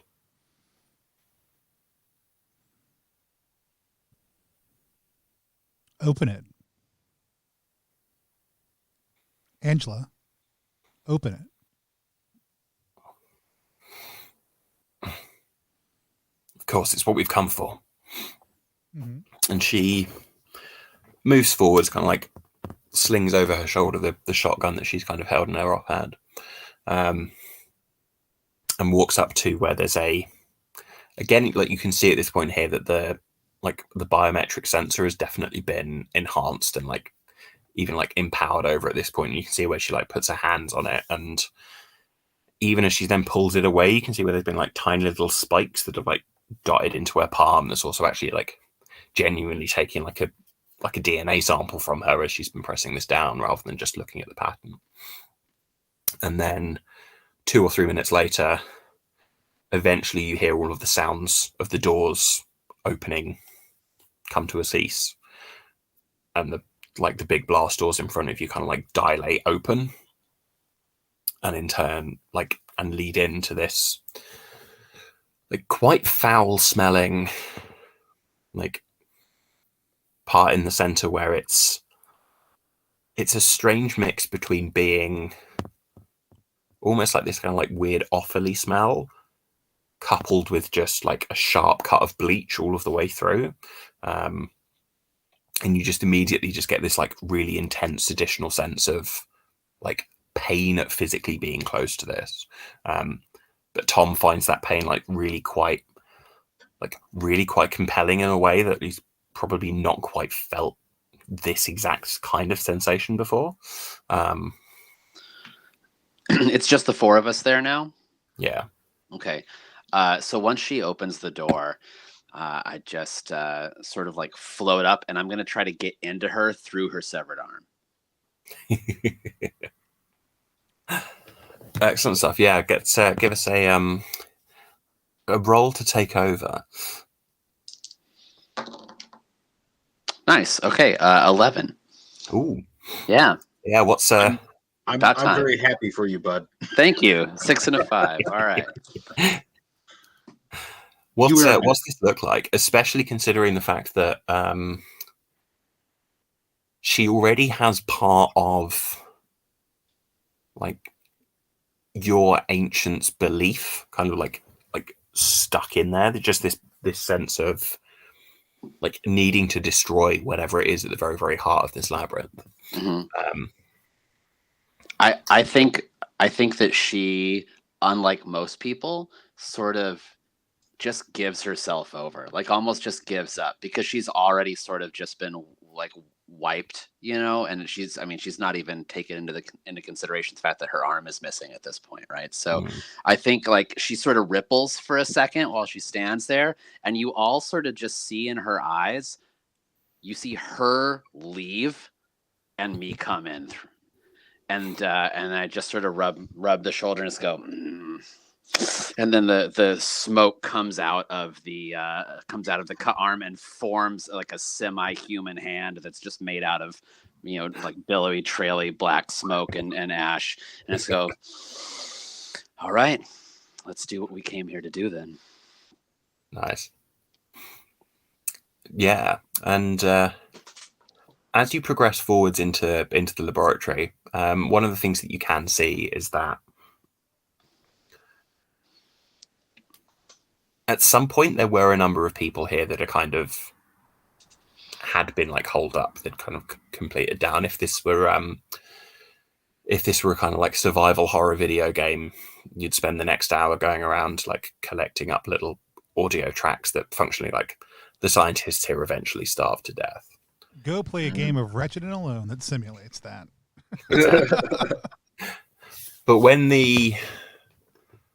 But even after the point at which they'd kind of like had died, the bodies themselves have kind of like have been split apart and have been split open. And as you're passing them, you can see that the entirety of their like lymph system is just absent from these bodies. And you can almost like feel as you're sort of like sensing ahead of yourself as you're heading directly much more into this place, that the very, very center of this experiment, which is functionally almost like a significant, like strange, like multi-dimensional like centrifuge. Right within the very, very center of this, you've just got this knot of maybe about like 3 or 4 meters in diameter. Just this like roiling sphere of lymph directly ahead of you in this space. What do you do? How does this site affect us emotionally? I guess what I'm wondering more specifically is, earlier when we had the sort of shared vision because of Quill's, insight into the Kizik, does this remind me or us of that in any way? Is there that same sense of like wrongness? Is this the thing? Like, can we tell if this is the thing? Yeah, it certainly seems to be, in the same way that you are not like Cavictinus, but you are. And in the same way that this isn't the thing, but it simultaneously is the one flow. And it's the most basic way that we could probably understand it is that almost like this mass is some sort of entity and like avatar in and of itself. I think that. Oh no, there it is. It attacks. It attacks.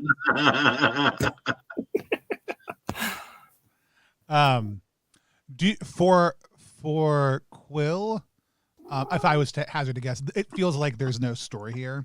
Like, is this a space of void? Like, yeah. Okay. And the thing that's particularly strange about it is that it doesn't even seem to, like, often at any point when you've kind of got this like strange like agglomeration of a variety of different things, the aspect of where each of them has come from previously seems to be quite important. And here, that's just not the case. It's that every single tiny part of this thing is just, once it's left where it was, doesn't matter anymore. It's nothingness. But the oddness is it's not like superseding itself. It's not the sort of thing that's just like come from different things. It's just the strange absence from this thing instead.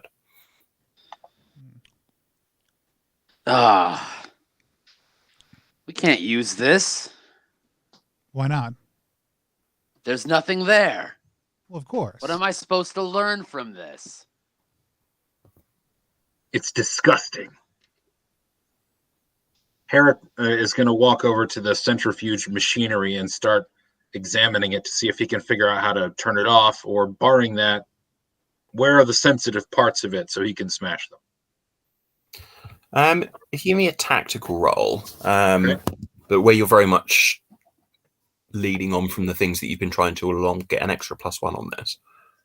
Okay, I mean, with +1, it's still 6 because I got a 2 and a 3. You can't destroy this. I mean, you could destroy the centrifuge, and it's not trapped as such. But if you destroy the centrifuge, it would have been trapped, and you will immediately just be unleashing it to take over everything. Oh yeah, no, okay, never mind. It's not about turning it off. I think Quill says it's about turning it up. Because Quill's whole plan is the entire time has been to to crank this thing up high enough for the weight of the gravity acting on this ever increasing mass just causes this area of space to collapse in on itself, destroying this thing. That's been Quill's plan. I don't know what y'all have been up to. I don't know either. I don't get directions. So that's what I'm going to attempt to do. I think that's too perfect of an ending not to have happen, considering the the utter nihilism of this thing, and just the functioning of just like turning this specific rock into another black hole here at this point. So before that does happen, I do kind of like want like a little a vignette from each person within this point here. This isn't going to destroy you. Like, right. You will all come back at some point again in the future, and like we'll get another vignette again right at the end. But what's the last thing that we kind of like see of each of you here at this point before gravity has turned all the way up to 11?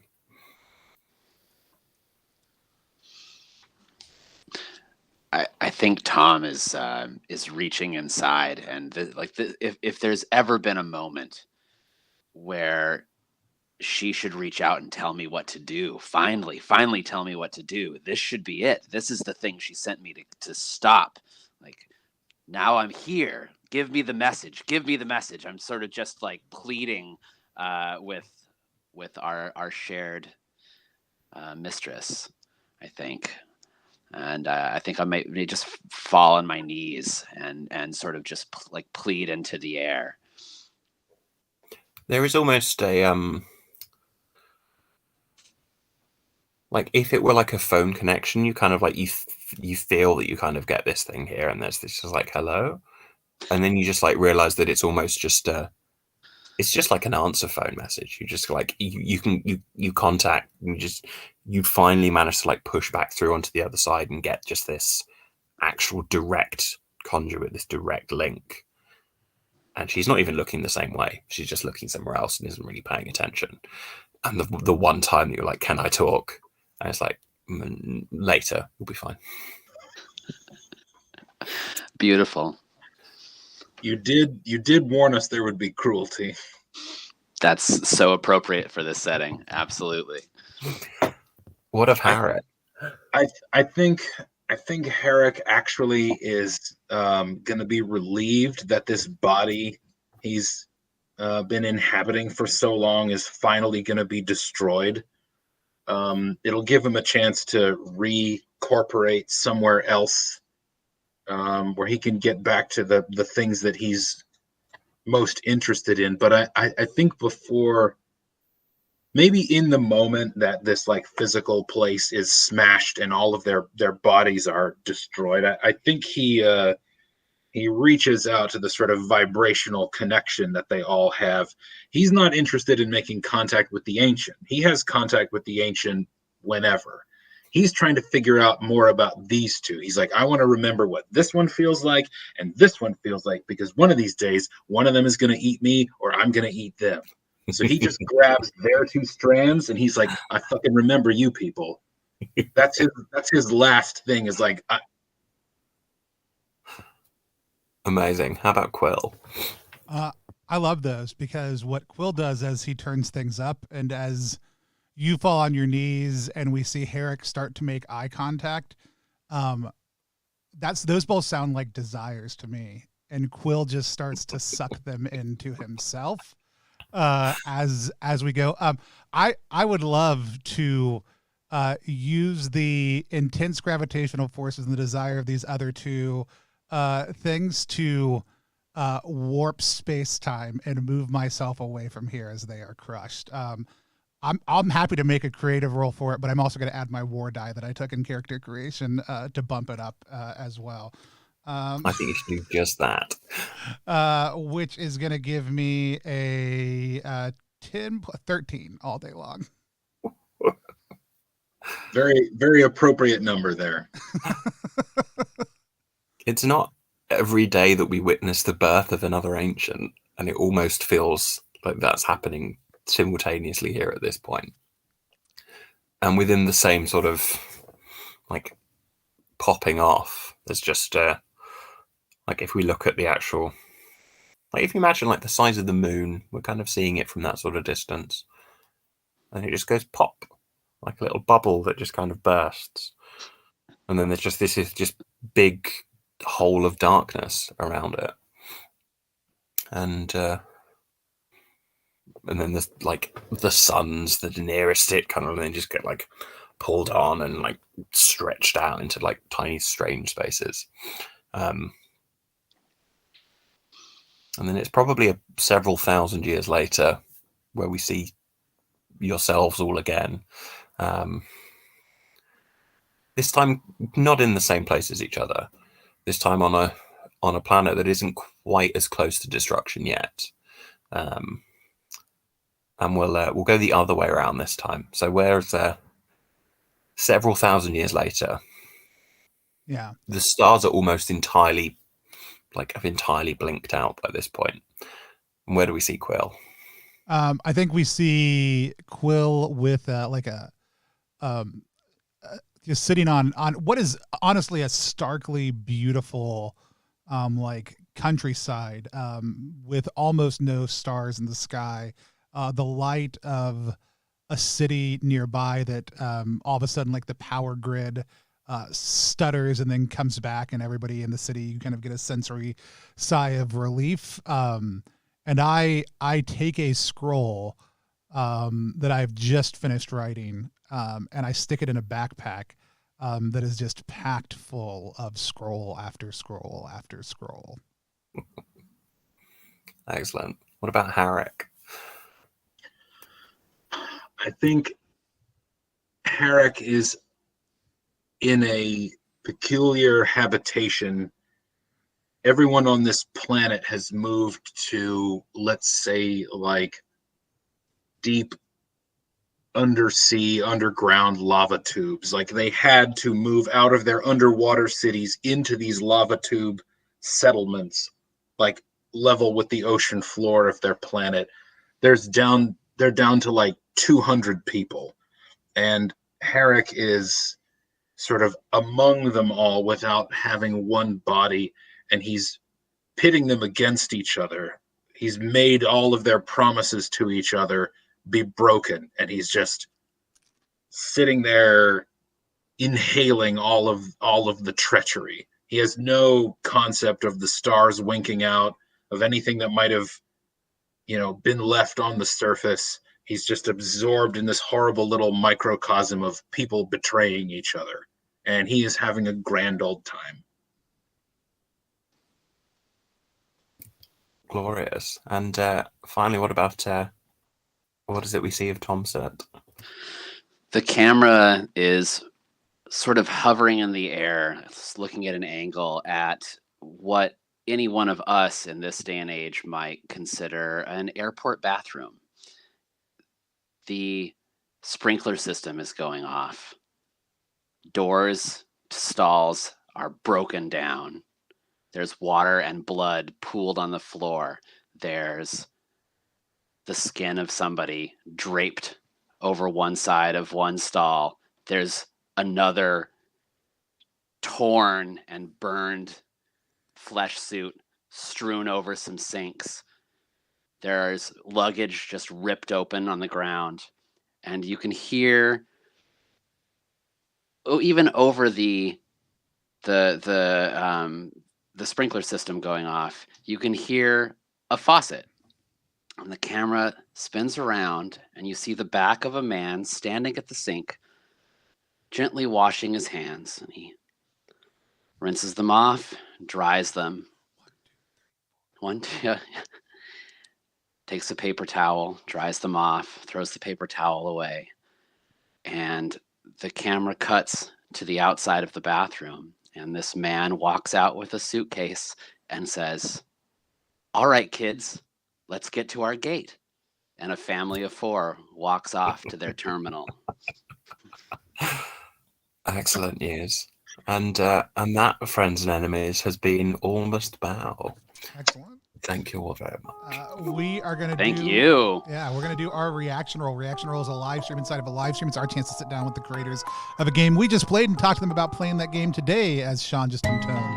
We were playing All Must Bow, a game of cosmic horrors and their avatars and servitors traveling the spheres. We've got the team here from Bleak Horizon Press playing it with us. We're also going to give away a copy in just 1 minute. So if you're following us live right now over on Twitch, you want to hit follow and then you want to hit exclamation point on my knees in order to get entered into a chance to win, because all must bow. So you might as well get on your knees. And so with that said, let's hear a little bit from Orion and Josh, the creators of the game. Why don't you tell us a little bit about who y'all are, what you do, and tell us a little bit about All Must Bow. Me? Okay. All right. I took point first. I'll do it again. My name is Ryan Hatt. I am 50% of Bleak Horizons Press. My buddy Josh and I, sometime around 2016, started playing this game that Josh created the universe for, and some of our friends and myself sort of helped build what would become All Must Bow. As it stands today, the structure of it. Back then, we were using Fate, which is a very open-ended system, and we sort of always knew that we wanted to get into the role-playing game business. It's something that it's what caused us to become friends in the first place, and it's a passion that we've both had for almost our entire lives. And we've always sort of floated this idea back and forth. And for years, we were talking about, like, well, we really loved the All Must Bow universe. Maybe we could do something with that. And we came across Zine Quest and thought that would be the perfect thing to try out this sort of a business. And together we wrote and illustrated and laid out what would be our system agnostic book of cosmic horror, with help from a few other artists, and here we are. We get to play it with you all. Awesome. Yeah.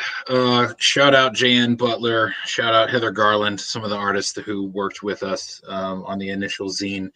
Yeah, we've both played a lot of systems over the years, and I think we had a mutual weariness of the whole four adventurers walk into a bar, high fantasy thing. But I think we had also, probably because we both played a lot of White Wolf games, we had seen how let's be the bad guys could become let's just be edgelords all night long and try to shock each other like we're still in high school. And that didn't really work for us either. So a lot of what drove All Must Bow initially and still does is like, sure, you can be the villain. You can even be mega powerful, but that doesn't mean that things aren't as awful for you as they are for everyone else. So, part of the lineage of the game definitely passes through systems we've used and played together. We played Exalted together. Some of the darker aspects of that setting influenced All Must Bow, but also other like sci-fi games. Ryan, I know, has played a lot of the Star Wars Fantasy Flight universe, and like their narrative dice mechanic is kind of an inspiring thing to us. So really the point of the zine is just to give storytellers context and tools to tell, like it says in the book, dark tales from dying worlds. Give us Entropy. Sorry. No, go ahead. Go for it, Tony. Entropy is basically the big overarching point of All Must Bow, and that's where the desperation of your characters come into play as well. Like Josh said, you can be this really powerful monster, but at the same time, you're beholden to something that's greater than you, and you're always on its bad side, and you're always sort of torn between trying to gain power for yourself in a universe that's failing, or serving this thing that probably doesn't like you, probably hates you, or doesn't even know you exist. And that sort of futility, I guess, is where the narrative comes from, even though you're playing the villain. And I think Josh and I both really love cosmic horror. Most cosmic horror games are just human beings discovering something that is too big for them or whatever, and slipping into madness. And I think that's been told a billion times, and we definitely didn't want to do that. We wanted to go from the other side of things and see where the things causing this were coming from, and take it in a much larger scope. I think, Sean, you mentioned Earth is usually the center point of a lot of cosmic horror. We wanted to focus on the cosmic part. We wanted to get out into space, and we wanted to tell tales that weren't human centric, and get out there and let your imagination run wild. Because the big part of the game, being system agnostic, is we don't care what rules you use. We want you to write a story about your character. We want you to have agency in the world that you're all building together as a team. So the DM doesn't just come up with everything and you have sort of your little character background and you work from there. You are actively building the entirety of the universe you're going to play in together through a narrative creation structure. And that was really important to us for this. It was super enjoyable to actually crack into. Like I said, I was saying before we went live, I had read it when I originally got it. I was like, this was great. I mean, I was incredibly excited about the zine.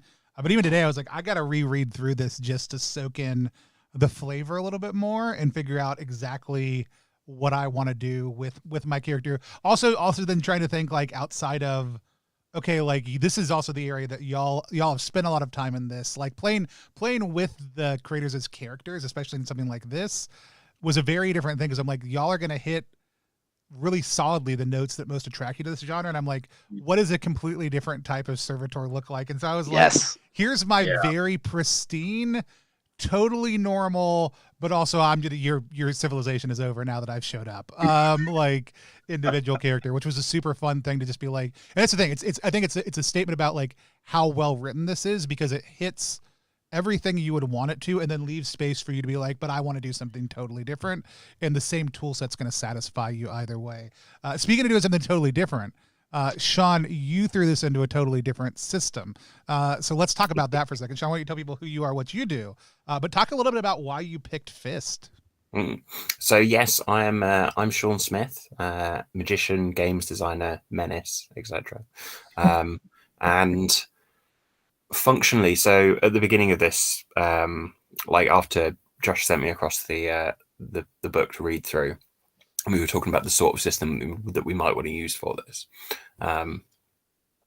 Part of it was me going, okay, so I definitely want something that is sufficiently story heavy, partially because of the speed at which we're playing this. I'd be tempted if I were running a game at home for a group of people over several sessions, to have it as being something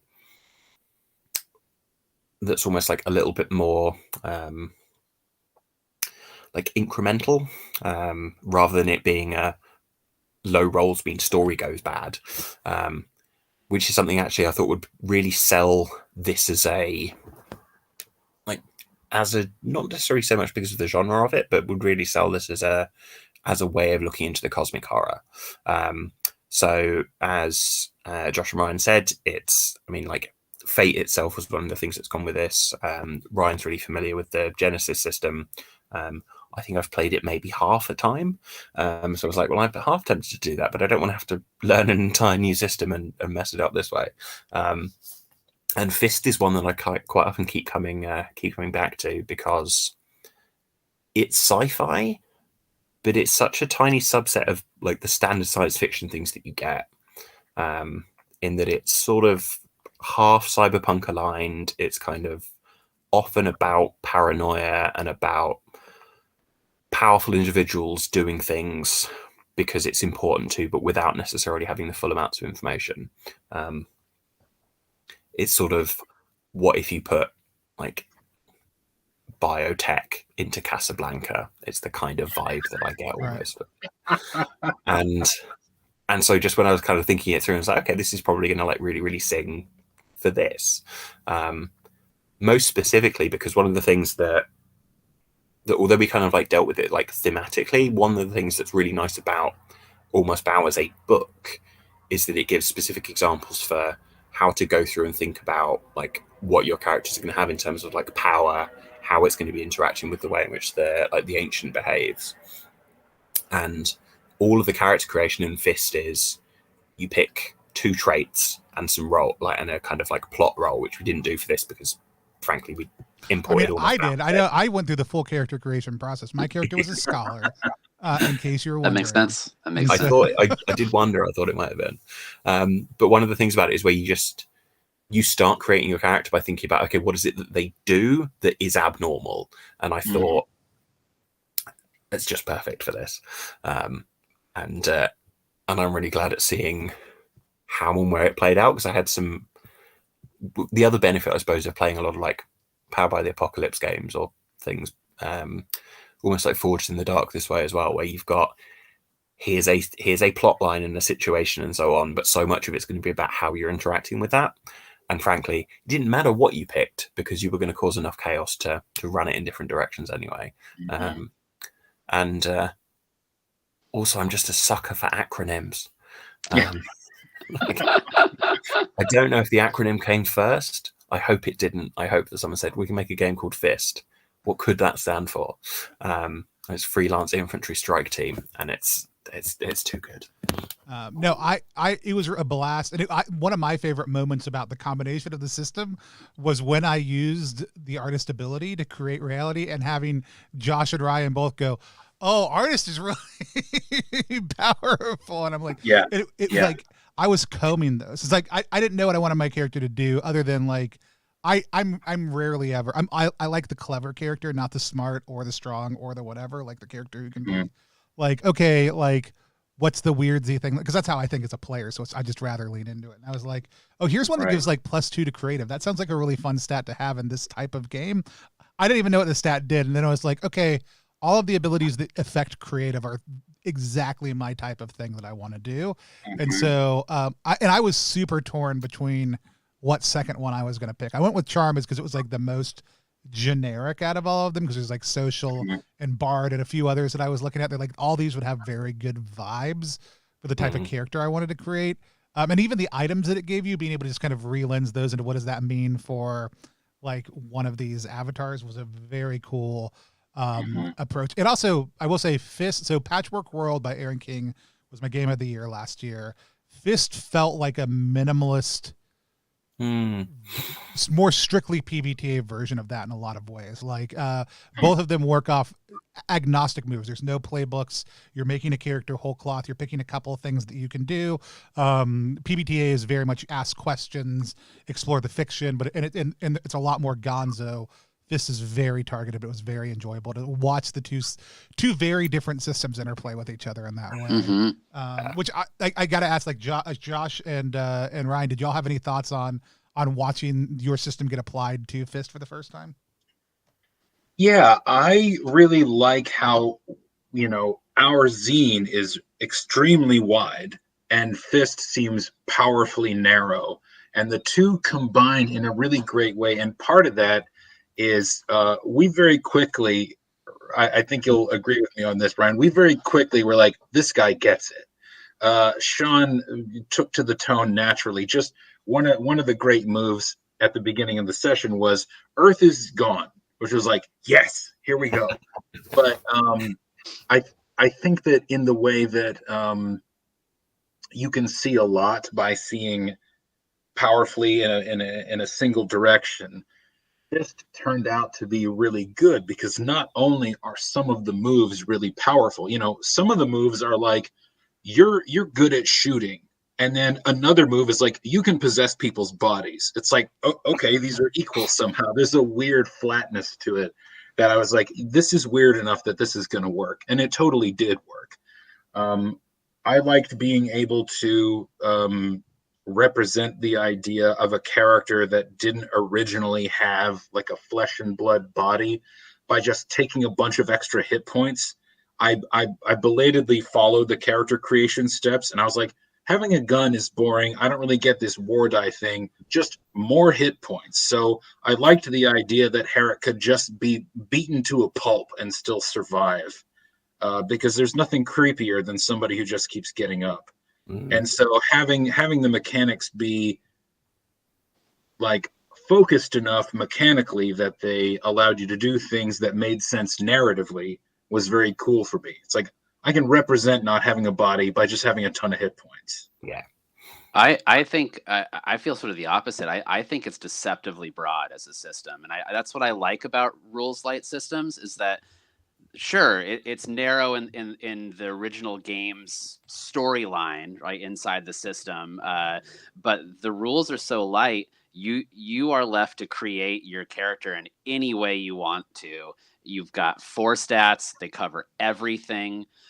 You've got your traits to pick from, and there's a million traits to pick from in the book, but they'd be so easy to make your own, following along with the system as it stands. So much like Fate or like Trophy, which is I'm going to run Almost Bow and Trophy this week with a group of friends. It seems very simple and very small, but that smallness of the structure of the system allows for the narrative part to be expansive. So I really think it fits extremely well.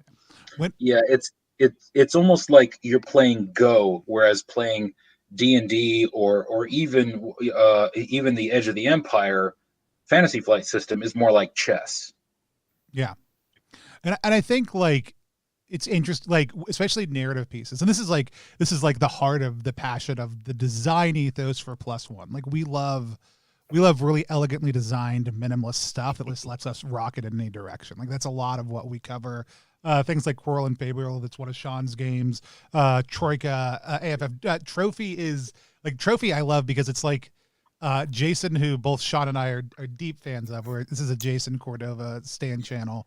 We like Trophy, and he and Jesse did such a good job on Trophy, but like the play to lose aspect of Trophy Dark for something like this would be so killer. But it's like a story game coming at OSR principles. Lots of times we're like saying, like, here's OSR principles that are minimalist and light and very hackable, and how do we build as much narrative crap on that as possible? And so Almost Bow layered into something like Fist here was just such a cool thing to see in play. But it's like the people are like, oh, well, like we even dealt with this as for some of the feedback for Down We Go as we're getting to the last little bit of it. And now like people who've only ever played 5e are starting to play it. They're like, well, they're like, no, we need more than this. You've got to give people more, like, so they can get started in like 15 minutes. I was like, the goal is to be started in like 5 minutes. And that's only because you got to read everything and kind of comprehend it first. But then once you're done, it's like, oh, I need a new character, ... Good, I'm ready to go. But when you do that, everything has to be hardy and precise, and it's really hard to break minimalist rules. It's very easy to break chunky rules. Like in 5e, there's things that it's why people get irate about 5e stuff. You mess with something and people assume you've broken everything. And part of it's like, whatever, how does it play? Is your group having fun? Great. Right. But those things do impact a ton of other things in the system because there's so much packed into it. And so systems that just let all that fall away it's my favorite thing at the table. Yeah, agreed. Sean, talk a little bit about you did a different approach rather than having us each create our own elder being, which is what you did. You had us each create our own elder being who also were the same one. So talk a little bit about your approach to that. So in terms of everything I do, I steal, which is a premise I've stolen from both Austin Kleon and also I think Picasso beforehand, although Austin is less of a bad person. But the idea here is one of the things that I really liked that I saw Ken Hite do in Trail of Cthulhu. So Trail of Cthulhu is the gumshoe version of the standard like Lovecraftian mythos investigation. Big fan of it to the point where the next major release that Pelgrane are doing, I think it's in pre-order at the moment, is a thing called Fearful Symmetries, and it's basically what if all of the work and the like occultism and nonsense beliefs of William Blake were actually true, and it just turns out that all of his beliefs there, it's just mythos stuff. It's great stuff. My group and I, we were one of the play testers for that as a thing. We basically starved a dragon by cutting off all of the ley lines around it. But what Ken Hite does as within the description of the specific elder beings within the standard Cthulhu mythos, and the thing that makes often playing in that world quite boring if you've done it for a long time is as soon as somebody says, "Oh, he's got quite bulging eyes," you know, oh, it's a fish person. It's a deep one, and you immediately think, "Oh, it's this." And the description of the gods in Trail of Cthulhu, gods isn't really the right word, but it's how we think about it. They're innately contradictory. Like you've got like 7 or 8 different bullet points, 3 of which contradict 2 of the earlier ones. And the idea being that partially it's that you pick the ones you like, but the version I like is that all of them are true. And the fact that some of them are completely impossible to exist simultaneously is part of the thing that makes it most like alien and inconceivable. And also the whole like powered by the apocalypse thing of if you don't know an answer to something, ask the table. And so I thought it would be really quite fun at the outset to give everybody the prompts, and especially because it was made easy for the fact that we had a little bit of a kernel of. So the very first character concept that we had was like, okay, I'm interested in something like this, so the ancient would probably be something like this, and it was like it would fit within a tweet, that much level of detail. And then it's like, okay, well, here are all the questions that I stole from Almost Bow, because of course someone's already written the best questions, use them. And then I just asked everybody else to answer. But to answer it, I mean, we were doing this on Discord, so we just used spoiler text, so you could write it, but without accidentally forcing it. So it then becomes like a group creation, but not designed by a committee, which can quite water down things quite a lot. I suppose structurally, it's also quite similar to like Ben Robbins's Microscope in how you kind of like go around and everyone can add and you can't ever take things away. And so that balance out, I thought was quite fun. And also it then just means that one, Tony doesn't need to go and like learn all of the ancients that have been written down in the book and like know all of that innately. And also that it just the like pull between that sort of level of I've created part of this, but also more of it was created by people who aren't me. And I think that's something that's just, I know that's where it feels like Cosmic Horror's playground is for me in a way, which I think is quite exciting. I think the thing that kills Cosmic Horror for me that I think the creation process in the book supports tremendously, as well as I think explicitly that for you as a GM. I hate cosmic horror movies. I couldn't be less excited, and then the idea of like, hey, here's something that's ineffable, non-describable, that causes people when they see it to go insane. To go watch a movie where they try to show me that. There's nothing that seems less exciting to me, and I've never watched one and been like, that was cosmic horror, that was great. Now, I've read cosmic horror, and I love reading cosmic horror, like because you don't know and they don't try, and there's all the empty spaces that your mind tries to fill in and still can't, and it's perfect. And that approach, and it like, I'm a big fan of letting the GM come to the table with wonder and surprise also, and so like that approach lets you still do that. Like you're going to pull pieces out and then toss it to the table to say, here's like tell us a little bit more about what's happening here, what does that look like for you? And that was so good. And also like I know that there are things you said that I didn't expect to come up. And I also know if I went back through and read everybody's and went back through and watched it, I would have moments where I was like, oh, that was this. Like, and so that discovery and wonder process still being explicit in it, I think. I'm really looking forward to going back and reading everyone's spoiler text because I know that moment is this was that you tricky guy, you. Well, and I think that's something that we touched on in the book a little bit too, and something that Josh and I had sort of played with was like one of the questions for building your ancient is like, what other champions serve your ancient? Did they have more knowledge than you or power than you? And we sort of talk about in the ancient section just the fact that there are ideas for them that may or may not be true, but you're not quite sure. And a lot of the flavor text in the sample ancients that we give in the book have a little like fun fact bit at the bottom where it's like, this particular society believes this about this ancient, and it's completely up to you whether or not that's true. Somebody believes it is, but that doesn't mean that it is. So the like false dissemination of knowledge about these things and what each of their followers believes is so important to the system. So I was so happy you latched onto that and had us do this in this way, because it was perfect. Yeah, I think one thing that's been a consistent frustration is like in a way, we love watching people world build, but a lot of the time RPG designers world build you out. Like they've filled in the whole map. All the gods are known. You know, that's how the setting presents itself to you by default. We just wanted to clear those defaults away. I had a thoroughly enjoyable time. I've got one more question for you in just 1 second. If you're watching right now and have a question, let us know, because Sean needs to go collapse into a heap at some point soon. It's currently 8 minutes past 2 in the morning. If you have a question, ask it. My question for everybody is, or for not for everybody, though Sean, you're welcome to chime in if you want to. So what is next for Bleak Horizon Press? I know you've done some more in the Almost Bow series. I've been working on a few more things. What are some of your plans looking forward?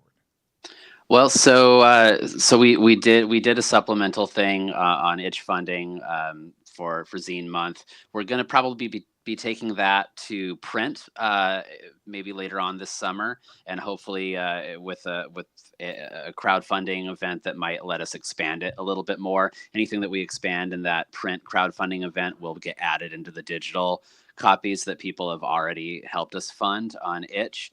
In the future, we have several different modules that we're working on that we've been test running with various friends groups, and hopefully we'll get some modules to run out there.